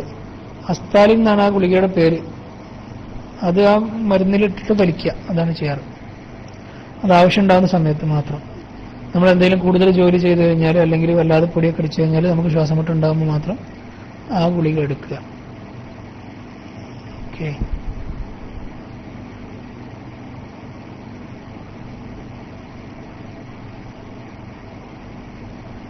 Asthalin allergy shivering. Asthalin shivering ഉണ്ടാക്കുന്ന അകത്തോട്ട് കഴിക്കുമ്പോൾ മാത്രമാണ് സാധാരണഗതിയിൽ ഉണ്ടാകാറ്. വലിക്കുന്ന മരുന്നിന് സാധാരണഗതിയിൽ അലർജി ഉണ്ടാക്കാറില്ല. കാരണം നമ്മുടെ ശരീരത്തിൽ വല്ലാതെ ഗുളിക ഈ മരുന്ന് എത്തുമ്പോഴാണ് ചെറിയൊരു ഷിവറിങ്, ഒരു വിറയൽ ഉണ്ടാവാറ്. അത് കുപ്പിമരുന്നായിട്ട് കഴിക്കുമ്പോൾ നമുക്ക് ചിലപ്പോൾ ആ വിറയൽ തോന്നാം. പക്ഷേ നിങ്ങൾ ആവിയായിട്ട് പിടിച്ചു നോക്കിയിട്ടുണ്ടോ? ആവിയായിട്ട് ഇങ്ങനെ വലിക്കുന്ന ഗുളികയായിട്ട് കളിച്ച് നോക്കിയിട്ട് അലർജി ഉണ്ടാകാനുള്ള സാധ്യത വിരളമാണ്. അതാണ് അതിനെക്കുറിച്ച് പറയാനുള്ളത്.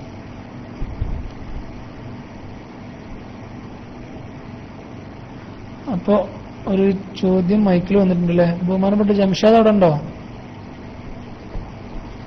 നോക്കി മൈക്കിലുള്ള ആളെ ശ്രദ്ധിച്ചില്ല, ക്ഷമിക്കുക. ജംഷാദ് അവിടെ ഉണ്ടോ? ആ മൈക്കിലേക്ക് വരൂ, ഞാൻ മൈക്ക് റിലീസ് ചെയ്യുന്നുണ്ട്. അസ്സലാമു അലൈക്കും.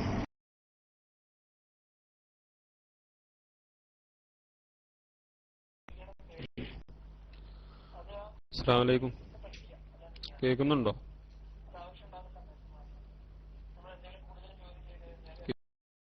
കേൾക്കുന്നുണ്ടോ? അസ്സലാമു അലൈക്കും. കേൾക്കുന്നു. ഓക്കെ. പിന്നെ ഡോക്ടർ, എനിക്ക് ചോദികളെ നേരത്തെ ചോദിച്ച ചോദ്യം തന്നെയാണ്. അപ്പൊ അതില് ചെറിയൊരു സംശയം എനിക്ക് ബാക്കി വന്നോണ്ടാണ് ചോദിക്കുന്നത്. ഇപ്പൊ കോയമ്പത്തൂർ അരവിന്ദ് കണ്ണാശുപത്രിയിൽ ഞാൻ പോയി കാണിച്ചിരുന്നു. അപ്പൊ അവിടുന്ന് അവര് പിന്നെ ഗ്ലൂക്കോമാണ് ചോദിച്ചു കഴിഞ്ഞാൽ അവര് അതിന്റെ ഒരു ലക്ഷണമാണ് എന്ന് പറഞ്ഞു എന്ന് പറഞ്ഞിട്ട് തുള്ളി മരുന്നൊക്കെ തരികയാണ്. പക്ഷെ ഈ വേദനന്റെതൊക്കെ അവരോട് പറഞ്ഞു കഴിഞ്ഞാൽ അവര് പ്രത്യേകിച്ചും മരുന്നും തരുന്നില്ല. വ്യക്തമായിട്ടൊരു ഇതവിടുന്ന് അവര് പറഞ്ഞു തരുന്നില്ല. അപ്പൊ അങ്ങനെ അവര് തന്ന് തുള്ളി മരുന്നുകൊണ്ടാണ് പിന്നെ ഞാൻ ഇങ്ങനെ ഷാർജില ജോലി ചെയ്യുന്നത്, ഷാർജിൽ വന്നത്. ഇപ്പൊ ഇവിടുന്ന് ഇങ്ങനെ ഒരിക്കൽ അനുഭവം ഉണ്ടായി, വല്ലാത്ത വേദന, സൈകിട്ട വേദന ഉണ്ടായ സമയത്ത് ഇവിടെ ഡോക്ടറെ കാണിച്ചിരുന്നു. അപ്പൊ ഇവിടുന്ന് ആ ഡോക്ടർ പറഞ്ഞത് പിന്നെ ഗ്ലൂക്കോമല്ല, പക്ഷെ അതുമാതിരിയുള്ള ഒരു അസുഖമാണ്. ഇപ്പോഴുള്ള വേദന ഈ പൊടിയും അതുപോലുള്ള സംഭവങ്ങളൊക്കെ അത് കാരണമാണ് ഇങ്ങനെ ഉണ്ടാവുന്നതെന്നൊക്കെ പറഞ്ഞു. പിന്നെ അതുപോലെ തന്നെ ഇപ്പൊ വേറൊരാൾ എന്നോട് പറഞ്ഞത് ഇങ്ങനെ ഇപ്പൊ നമ്മളെ എന്റെ ജോലി ടൈപ്പിംഗ് സെന്ററിലാണ് ഞാൻ ജോലി ചെയ്യുന്നത്. ഈ ഫുൾ ടൈം കമ്പ്യൂട്ടറിന് മുമ്പിലാണ്. അപ്പൊ അത് കാരണം ഈ കമ്പ്യൂട്ടർ ഒരു പ്രശ്നമാണോ, അതുപോലെ ഈ മൊബൈൽ നോക്കൽ ഇതൊക്കെ ഒരു പ്രശ്നമായി വരുമോ എന്നുള്ളതൊക്കെയാണ് സംശയം. പിന്നെ അതുപോലെ ഇപ്പൊ ഞാൻ നാട്ടിൽ നിന്ന് കൊണ്ടുവന്ന മരുന്ന്, ആ തുള്ളി മരുന്ന് നഷ്ടപ്പെടുകയും ചെയ്തു. കഴിഞ്ഞ പിന്നെ അതിന്റെ ബോട്ടിലടക്കം നഷ്ടപ്പെട്ടു. ആ മരുന്നിന്റെ പേരും ഇപ്പൊ അറിയില്ല. അപ്പൊ അതിലൊന്ന് കണ്ണിന്റെ പ്രഷറിനുള്ള മരുന്നായിരുന്നു തോന്നുന്നു. അപ്പൊ ആ മരുന്നിന്റെ പേര് ഡോക്ടർക്ക് അറിയുകയാണെങ്കിൽ അതൊന്ന് പിന്നെ പറഞ്ഞു തരാണെങ്കിൽ വലിയ ഉപകാരമായിരുന്നു. അസ്സലാമു അലൈക്കും.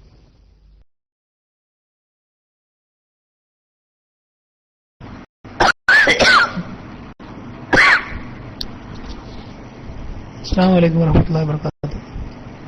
അരവിന്ദ് കണ്ണാശുപത്രിയിൽ ഒരു കണ്ണായിട്ട് വന്നു കഴിഞ്ഞാൽ സാധാരണഗതിയിൽ നമ്മുടെ എല്ലാ കണ്ണിന്റെ പ്രഷറും കാര്യങ്ങളൊക്കെ പരിശോധിച്ച ശേഷമാണ് നമ്മളൊരു നിഗമനത്തിലെത്താറ്. അതേസമയം നിങ്ങൾ ഗൾഫിൽ നിന്ന് കണ്ട ഡോക്ടർ കണ്ണിന്റെ പ്രഷർ പ്രത്യേകം പരിശോധിച്ചിരുന്നോ എന്ന് എനിക്കറിയില്ല.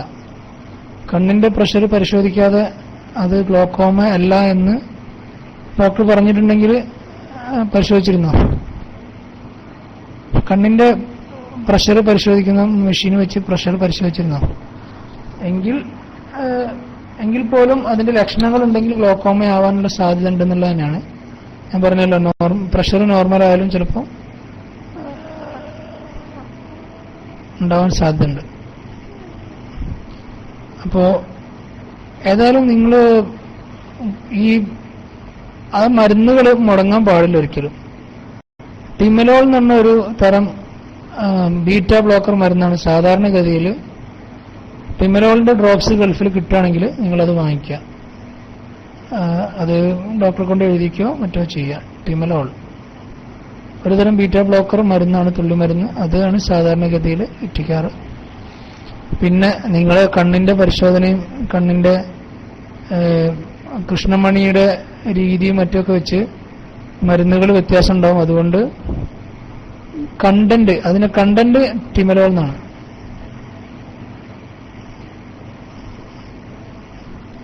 അങ്ങോട്ടും ഇങ്ങോട്ടൊക്കെ വ്യത്യാസം വരും. നിങ്ങളൊക്കെ അത് കണ്ടിട്ട് നിങ്ങളുടെ നാട്ടിൽ ആ ലിസ്റ്റ് ഉണ്ടാവുമല്ലോ, നിങ്ങളുടെ ആ ലിസ്റ്റ് സ്ക്രീൻഷോട്ടൊക്കെ ഇട്ട് അടുത്ത് അയച്ചാലോ മറ്റൊക്കെ മനസ്സിലാവും.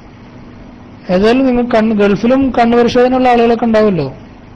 അപ്പോൾ ഒരാളെ അഭിപ്രായം പറയുന്നില്ല എങ്കിൽ അടുത്ത ആളോടും ആ മരുന്ന് വിറ്റിച്ചുകൊണ്ട് ദോഷമില്ല. അതേസമയം നിങ്ങൾ ഈ ചെറിയ പ്രായത്തിൽ ഞരമ്പിനെ വരെ ബാധിച്ചിട്ടുണ്ടെങ്കിൽ, അത് നിങ്ങൾക്ക് പ്രത്യേകിച്ച് ഷുഗറോ പ്രഷറോ ഒന്നും ഇല്ലെങ്കിൽ ഗ്ലോക്കോമ തന്നെയാണ് അതിന്റെ പ്രധാന കാരണമായിട്ട് വരാനുള്ളൂ. അപ്പോ അതുകൊണ്ട് ആ മരുന്ന് മുടക്കുന്നത് ബുദ്ധിയല്ല എന്നാണ് എൻ്റെ അഭിപ്രായം. നിങ്ങൾ നേരിട്ട് നിങ്ങൾ സ്വന്തം ഇഷ്ടപ്രകാരം അല്ലെങ്കിൽ നിങ്ങൾ പരിശോധിക്കാത്ത ഞാൻ തന്ന കോമൺ ആയിട്ടുള്ള ഒരു ഗ്ലോക്കോമയുടെ ഒരു മരുന്നാണിത്. അതേസമയം നിങ്ങളുടെ കണ്ണിന്റെ കൃഷ്ണമണിയുടെ രീതി അനുസരിച്ച് ചിലപ്പോൾ അത് ആ മരുന്നിൽ വ്യത്യാസം വരും. അതുകൊണ്ട് അവിടെ ഒരു ഡോക്ടറെ ഒന്നുകൂടെ, അതല്ലാതെ വേറെ കണ്ണിന്റെ സ്പെഷ്യലിസ്റ്റിനെ ഒന്നുകൂടെ കാണിക്കുക. രണ്ടാമതൊരു സെക്കൻഡ് ഒപ്പീനിയൻ എടുക്കുന്നത് നല്ലതായിരിക്കും. അത് കഴിഞ്ഞിട്ടും ഗ്ലോക്കോമയുടെ മരുന്നാണ് എനിക്ക് നാട്ടിൽ നിന്ന് തന്നതെന്ന് പറഞ്ഞാൽ ചിലപ്പോൾ അവർ മരുന്ന് എഴുതി തരാനും സാധ്യതയുണ്ട്. പിന്നെ ഗൾഫിൽ എല്ലാതരം മരുന്നുകളും ചിലപ്പോൾ കിട്ടിക്കൊള്ളണമെന്നില്ല. അതൊരു വിഷയമാണ്. നമ്മൾ നാട്ടിൽ കിട്ടുന്ന എല്ലാ മരുന്നുകളും അവിടെ കിട്ടില്ല. നാട്ടിൽ നിന്ന് തന്നെ വരുത്തിക്കാനും സാധിക്കുമല്ലോ. അപ്പൊ ഏതായാലും അത് ഒന്നുകൂടെ ശ്രദ്ധിക്കുന്നത് നല്ലതാണ്. കണ്ണിന് നമ്മുടെ കമ്പ്യൂട്ടർ സ്ക്രീൻ കൊണ്ടുണ്ടാകുന്ന പ്രഷറും ടെൻഷനും അതിന്റെ സ്ട്രെസ്സും ഒരു വിഷയം തന്നെയാണ്. അതിന് നിങ്ങൾക്ക് ആന്റി ഗ്ലെയറോ അതുപോലെയുള്ള ഗ്ലാസ്സൊക്കെ ഉപയോഗിക്കാവുന്നതാണ്. അതായത് ഞാൻ മൈക്ക് റിലീസ് ചെയ്യുന്നു. നിങ്ങൾക്ക് ലഭ്യമായ വിവരങ്ങൾ വെച്ചിട്ട് ഇത്രയൊക്കെ പറയാൻ പറ്റുള്ളൂ. അതിൽ എന്നോട് ക്ഷമിക്കുക. ഓക്കെ ഡോക്ടർ, ഏതാണ് സബ്ജക്റ്റ് എന്ന് എനിക്ക് അറിയില്ല. കണ്ണിനെ പറ്റിയിട്ടാണോ സംസാരം നടക്കുന്നത്, ക്ലാസ് നടക്കുന്നത്? ആണെങ്കിൽ രസടിച്ചാൽ ഉപകാരമായിരുന്നു.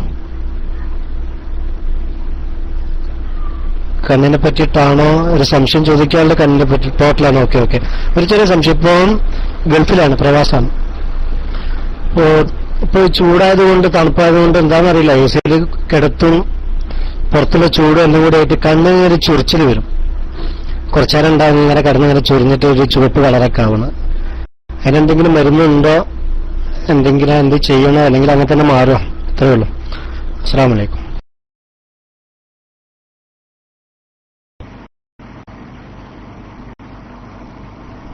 വലൈക്കും അസ്സലാം വറഹ്മത്തുള്ളാഹി വബറകാതുഹു. അത് പെട്ടെന്നുണ്ടായ ഒരു ചോപ്പ് മാത്രമേ. ഞാൻ മുമ്പും ഇതുപോലെ സമാനമായ ഒരു ചോദ്യത്തിന് മറുപടി പറഞ്ഞു. അതിൽ പറയാനുള്ളത്, കണ്ണ് പരിശോധിച്ചു കഴിഞ്ഞാൽ രണ്ട് കാരണങ്ങൾ കൊണ്ട് അങ്ങനെ ഉണ്ടാവാം. അലർജിയുടെ പ്രശ്നം കൊണ്ടുണ്ടാവാം, അതല്ലെങ്കിൽ ഒരു കണ്ണിലൊരു പാട ഉണ്ടാവും. ആ പാട കാരണമാണെങ്കിൽ അതുകൊണ്ടും ഇങ്ങനെ കണ്ണിന് ചോപ്പ് വരാം. ആ പാടയുടെ പ്രശ്നമാണെങ്കിൽ, പാട എന്ന് പറഞ്ഞാൽ നമ്മുടെ പീളക്കുഴിയിൽ നിന്ന് കണ്ണിന്റെ കൃഷ്ണമണിയിലേക്ക് ഒരു ചെറിയ പാട പോലെ വരാം. അപ്പൊ ഈ പാടയുടെ പ്രശ്നമാണെങ്കിൽ അതിന് ചികിത്സ എന്ന് പറഞ്ഞ ഓപ്പറേഷനാണ്. അതെല്ലാം മറ്റു പ്രശ്നമാണെങ്കിൽ, മറ്റ് അലർജിയുടെ പ്രശ്നമാണെങ്കിൽ തുള്ളിമരുന്നോ മറ്റു കാര്യങ്ങളൊക്കെ മതിയാവും. ഏതായാലും അത് കണ്ണ് പരിശോധന കഴിഞ്ഞാൽ തന്നെ പറയാൻ പറ്റുള്ളൂ. നിങ്ങൾക്ക് ഏതായാലും ഈ ചൊറിച്ചിൽ, അതുപോലെ തന്നെ ഈ കണ്ണിന് നിറവ്യത്യാസം, മറ്റു പ്രശ്നങ്ങളൊന്നും ഇല്ലെങ്കിൽ അത് നിങ്ങൾക്ക് സഹിക്കാവുന്നതാണെങ്കിൽ മരുന്ന് നിർബന്ധം ഇല്ല. അതാണ് അതിനെക്കുറിച്ച് പറയാനുള്ളത്. റിലീസ് ചെയ്യുന്നു. വേറെ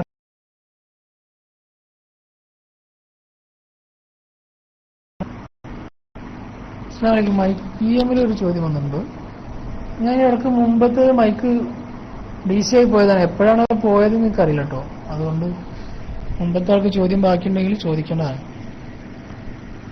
എന്റെ മകൾ 5 വയസ്സ് കഴിഞ്ഞു. അവൾ ഇപ്പോഴും വിരൽ ഉമ്പിക്കൊണ്ടിരിക്കുന്നു. സ്കൂൾ മദ്രസയിൽ പോകുന്നു. സ്കൂൾ വിട്ടു വന്നാൽ ഇത് വളരെ കൂടുതലാണ്. ടെൻഷൻ ഉള്ളപ്പോൾ കൂടുതലാണ്. നേരത്തെ കണ്ണിന്റെ പ്രശ്നവും അവൾക്കാണ്.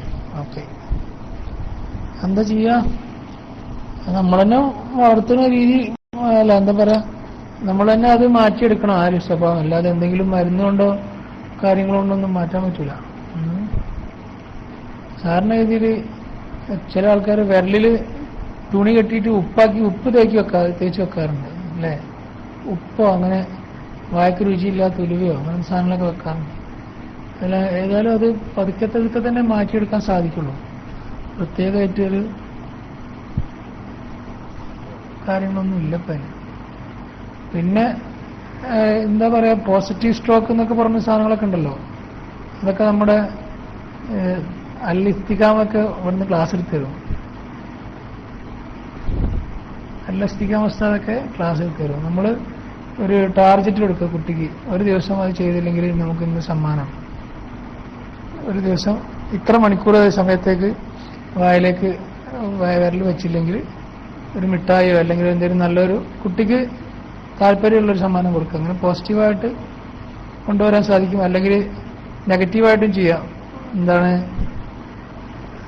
ഇത് വായിലിട്ടാ അടിക്കും, അതിനെക്കാളും കൂടുതൽ നല്ലത് മറ്റേതാണ്. അപ്പൊ എല്ലാം ശ്രമിച്ചാണ്. ഇനിയിപ്പോ കുട്ടി വലുതാകുമ്പോൾ സ്വന്തമായിട്ട് നിർത്തുമായിരിക്കും അല്ലേ? ഏതായാലും നമുക്ക് ശ്രമം തുടരുക, അത്ര ഇനി പറയാൻ പറ്റുള്ളൂ.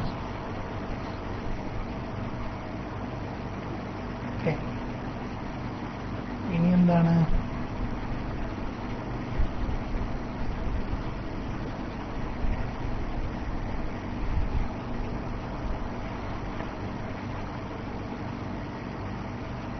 അസ്സലാമു അലൈക്കും ഉസ്താദ് അല്ല കേട്ടോ, ഞാൻ വീണ്ടും വായിച്ചു തെറ്റിപ്പോ. നൈറ്റിൽ ഉറക്കം കുറവാണ്, കേസിലാണ്, കിടന്നാൽ 2 മണിക്കൂറിന് ശേഷവും ഉറക്കം കിട്ടുക. അൽപ്രാക്സ് കഴിക്കാറുണ്ട്. അൽപ്രാക്സ് ഡോക്ടർ എഴുതിയതാണോ?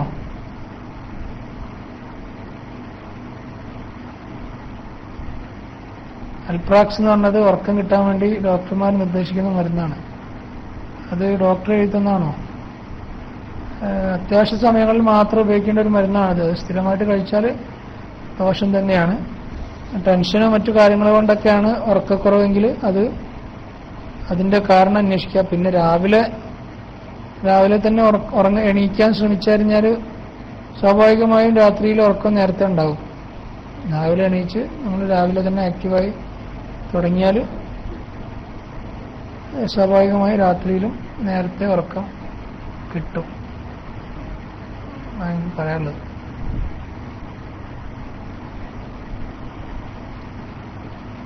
വേറെ, എനിക്ക് വയസ്സ് 43. എനിക്ക് അടുത്ത് കാഴ്ച മങ്ങി വരുന്നു. കണ്ണട ഉപയോഗിക്കാറില്ല. നാട്ടിൽ പോകാൻ ഇനിയും 7 മാസമുണ്ട്. അപ്പോൾ ചികിത്സിച്ചാൽ മതിയോ? 53 വയസ്സായി, കണ്ണിന് വേദന ഒന്നുമില്ല, കണ്ണിന് കാഴ്ചക്ക് മങ്ങിച്ചേ ഉള്ളൂ. ഡോക്ടറെ തന്നെ കാണുന്നില്ല. എല്ലായിടത്തും ഇപ്പോൾ കണ്ണ് പരിശോധന ഫ്രീ ആയിട്ട് വരെ നടത്തി കൊടുക്കുന്നുണ്ട്. കണ്ണടക്കടയിൽ പോയിട്ട് എന്തെങ്കിലും പരിശോധിക്കാലും നമുക്ക് ഏകദേശം കണ്ണടയുടെ പ്രശ്നമാണോ അല്ല എന്നുള്ളത് മനസ്സിലാകും. ഡോക്ടർ തന്നെ കാണുന്നില്ല. സാധാരണ ഈ കണ്ണടയുടെ പ്രശ്നമാണോ അല്ലേ എന്നുള്ളത് അറിയാൻ ഒരു ഒപ്റ്റോമെട്രിസ്റ്റിന്റെ സഹായം മാത്രം മതി. ഡോക്ടറുടെ ആവശ്യമില്ല. അത് സാധാരണ കമ്പ്യൂട്ടർ ഈ കണ്ണടക്കടയിൽ കയറിയാൽ കണ്ണട ആവശ്യമാണോ എന്നുള്ളത് ചെക്ക് ചെയ്തിട്ട് കണ്ണട ആവശ്യമുള്ളതാണെങ്കിൽ അവർ തരുന്നത് കണ്ണടയാണെങ്കിലും ശരി അത് വാങ്ങിച്ചു വെക്കുക. പിന്നീട് ഡോക്ടറെ കണ്ടാൽ മതി. കാരണം അത് ചിലപ്പോൾ വ്യത്യാസങ്ങൾ, ചിലപ്പോൾ ആ ഡോക്ടറും ആ ഒരു കമ്പ്യൂട്ടറും തമ്മിൽ ചില വ്യത്യാസം ഉണ്ടാവും. പക്ഷെ ഒന്നും വെക്കാതിരിക്കുന്നതിനേക്കാൾ നല്ലത് അതാണ്. പിന്നെ വേറൊരു ഗുണം കൂടെ ഉണ്ട്.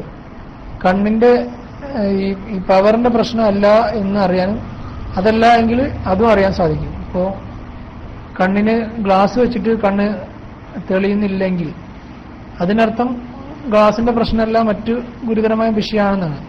അങ്ങനെയാണെങ്കിൽ നമുക്ക് അപ്പം തന്നെ ഡോക്ടറെ കാണിക്കേണ്ടിയും വരും. അപ്പൊ അതാണ് അതിന്റെ രീതി.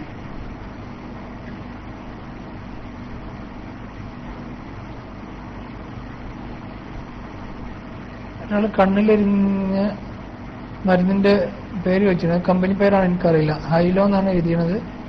ആർക്കെങ്കിലും സമയം ഉണ്ടെങ്കിലും ഒന്ന് നോക്കിയിട്ട് അതിന്റെ കണ്ണട എന്താണെന്ന് പറഞ്ഞുതരാണ്. ഞാൻ പറഞ്ഞുതരാം. ഹൈലോ കണ്ണിലൊഴിക്കുന്ന മരുന്നാണ്. ഇത് എന്തിനാണ് ഡോക്ടർ എന്ന് ചോദിച്ചിട്ടുണ്ട്. ഗൂഗിളിൽ പോയി സെർച്ച് ചെയ്യേണ്ടി വരും. ഇപ്പൊ എന്താ അതിനകത്ത് കണ്ടന്റ് എന്താണ്. ഡോക്ടർമാർക്ക് പുതിയ നിർദ്ദേശങ്ങളൊക്കെ വന്നിട്ടുണ്ട്. എന്താണെന്ന് വെച്ചാൽ ജനറിക് നെയിം മാത്രമേ എഴുതാൻ പാടുള്ളൂ. അതായത് മരുന്നിന്റെ എന്താണ് അതിനകത്തുള്ള ആക്റ്റീവായിട്ടുള്ള കണ്ടന്റ് അത് മാത്രമേ എഴുതാൻ പാടുള്ളൂ. കമ്പനി പേര് എഴുതാൻ പാടില്ല എന്നുള്ള നിയമമൊക്കെ വരാൻ പോവാണെന്ന് കേൾക്കുന്നു.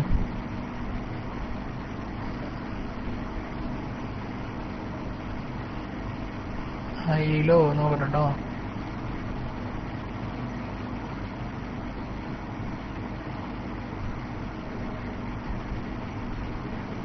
അതൊരു ആർട്ടിഫിഷ്യൽ ടിയർ ആണെന്നാണ് മനസ്സിലാവുന്നത് കേട്ടോ.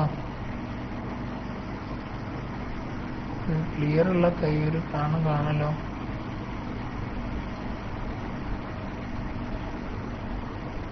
ഇപ്പൊ ചോദിച്ച ആളുണ്ടോ അവിടെ? ഈ ഹൈലോ ചോദിച്ച ആളോടെ ഉണ്ടോ?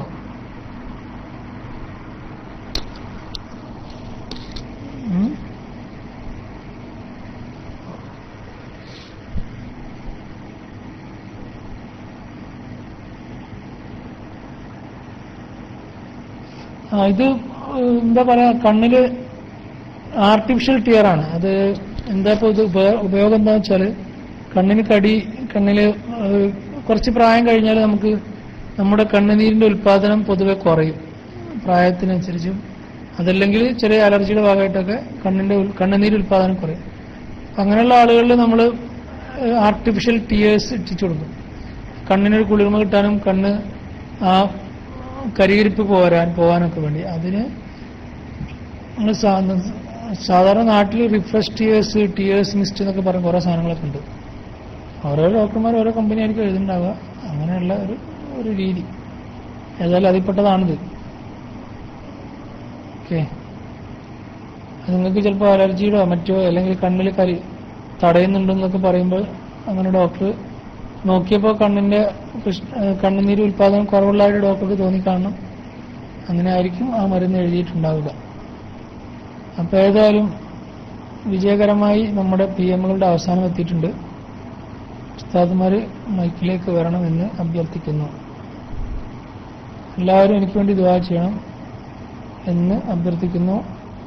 എൻ്റെ പഠനവുമായി ബന്ധപ്പെട്ടുള്ള കാര്യങ്ങളിൽ നല്ല രീതിയിൽ പെട്ടെന്ന് മുന്നോട്ട് പോകാൻ വേണ്ടി പ്രാർത്ഥനകൾ ഉൾപ്പെടുത്തുക. ഇനി ആരാണ് മൈക്കിലേക്ക് വരുന്നത്? ആരുണ്ടല്ലേ? കുറെ ആൾക്കാർ. എത്തിക്കാമൊക്കെ ഉണ്ടല്ലോ ഇവിടെ. ഒരു അപ്പോ എല്ലാവർക്കും നന്ദി പറയുന്നു. അൽഹംദുലില്ലാ. അസ്സലാമു അലൈക്കും.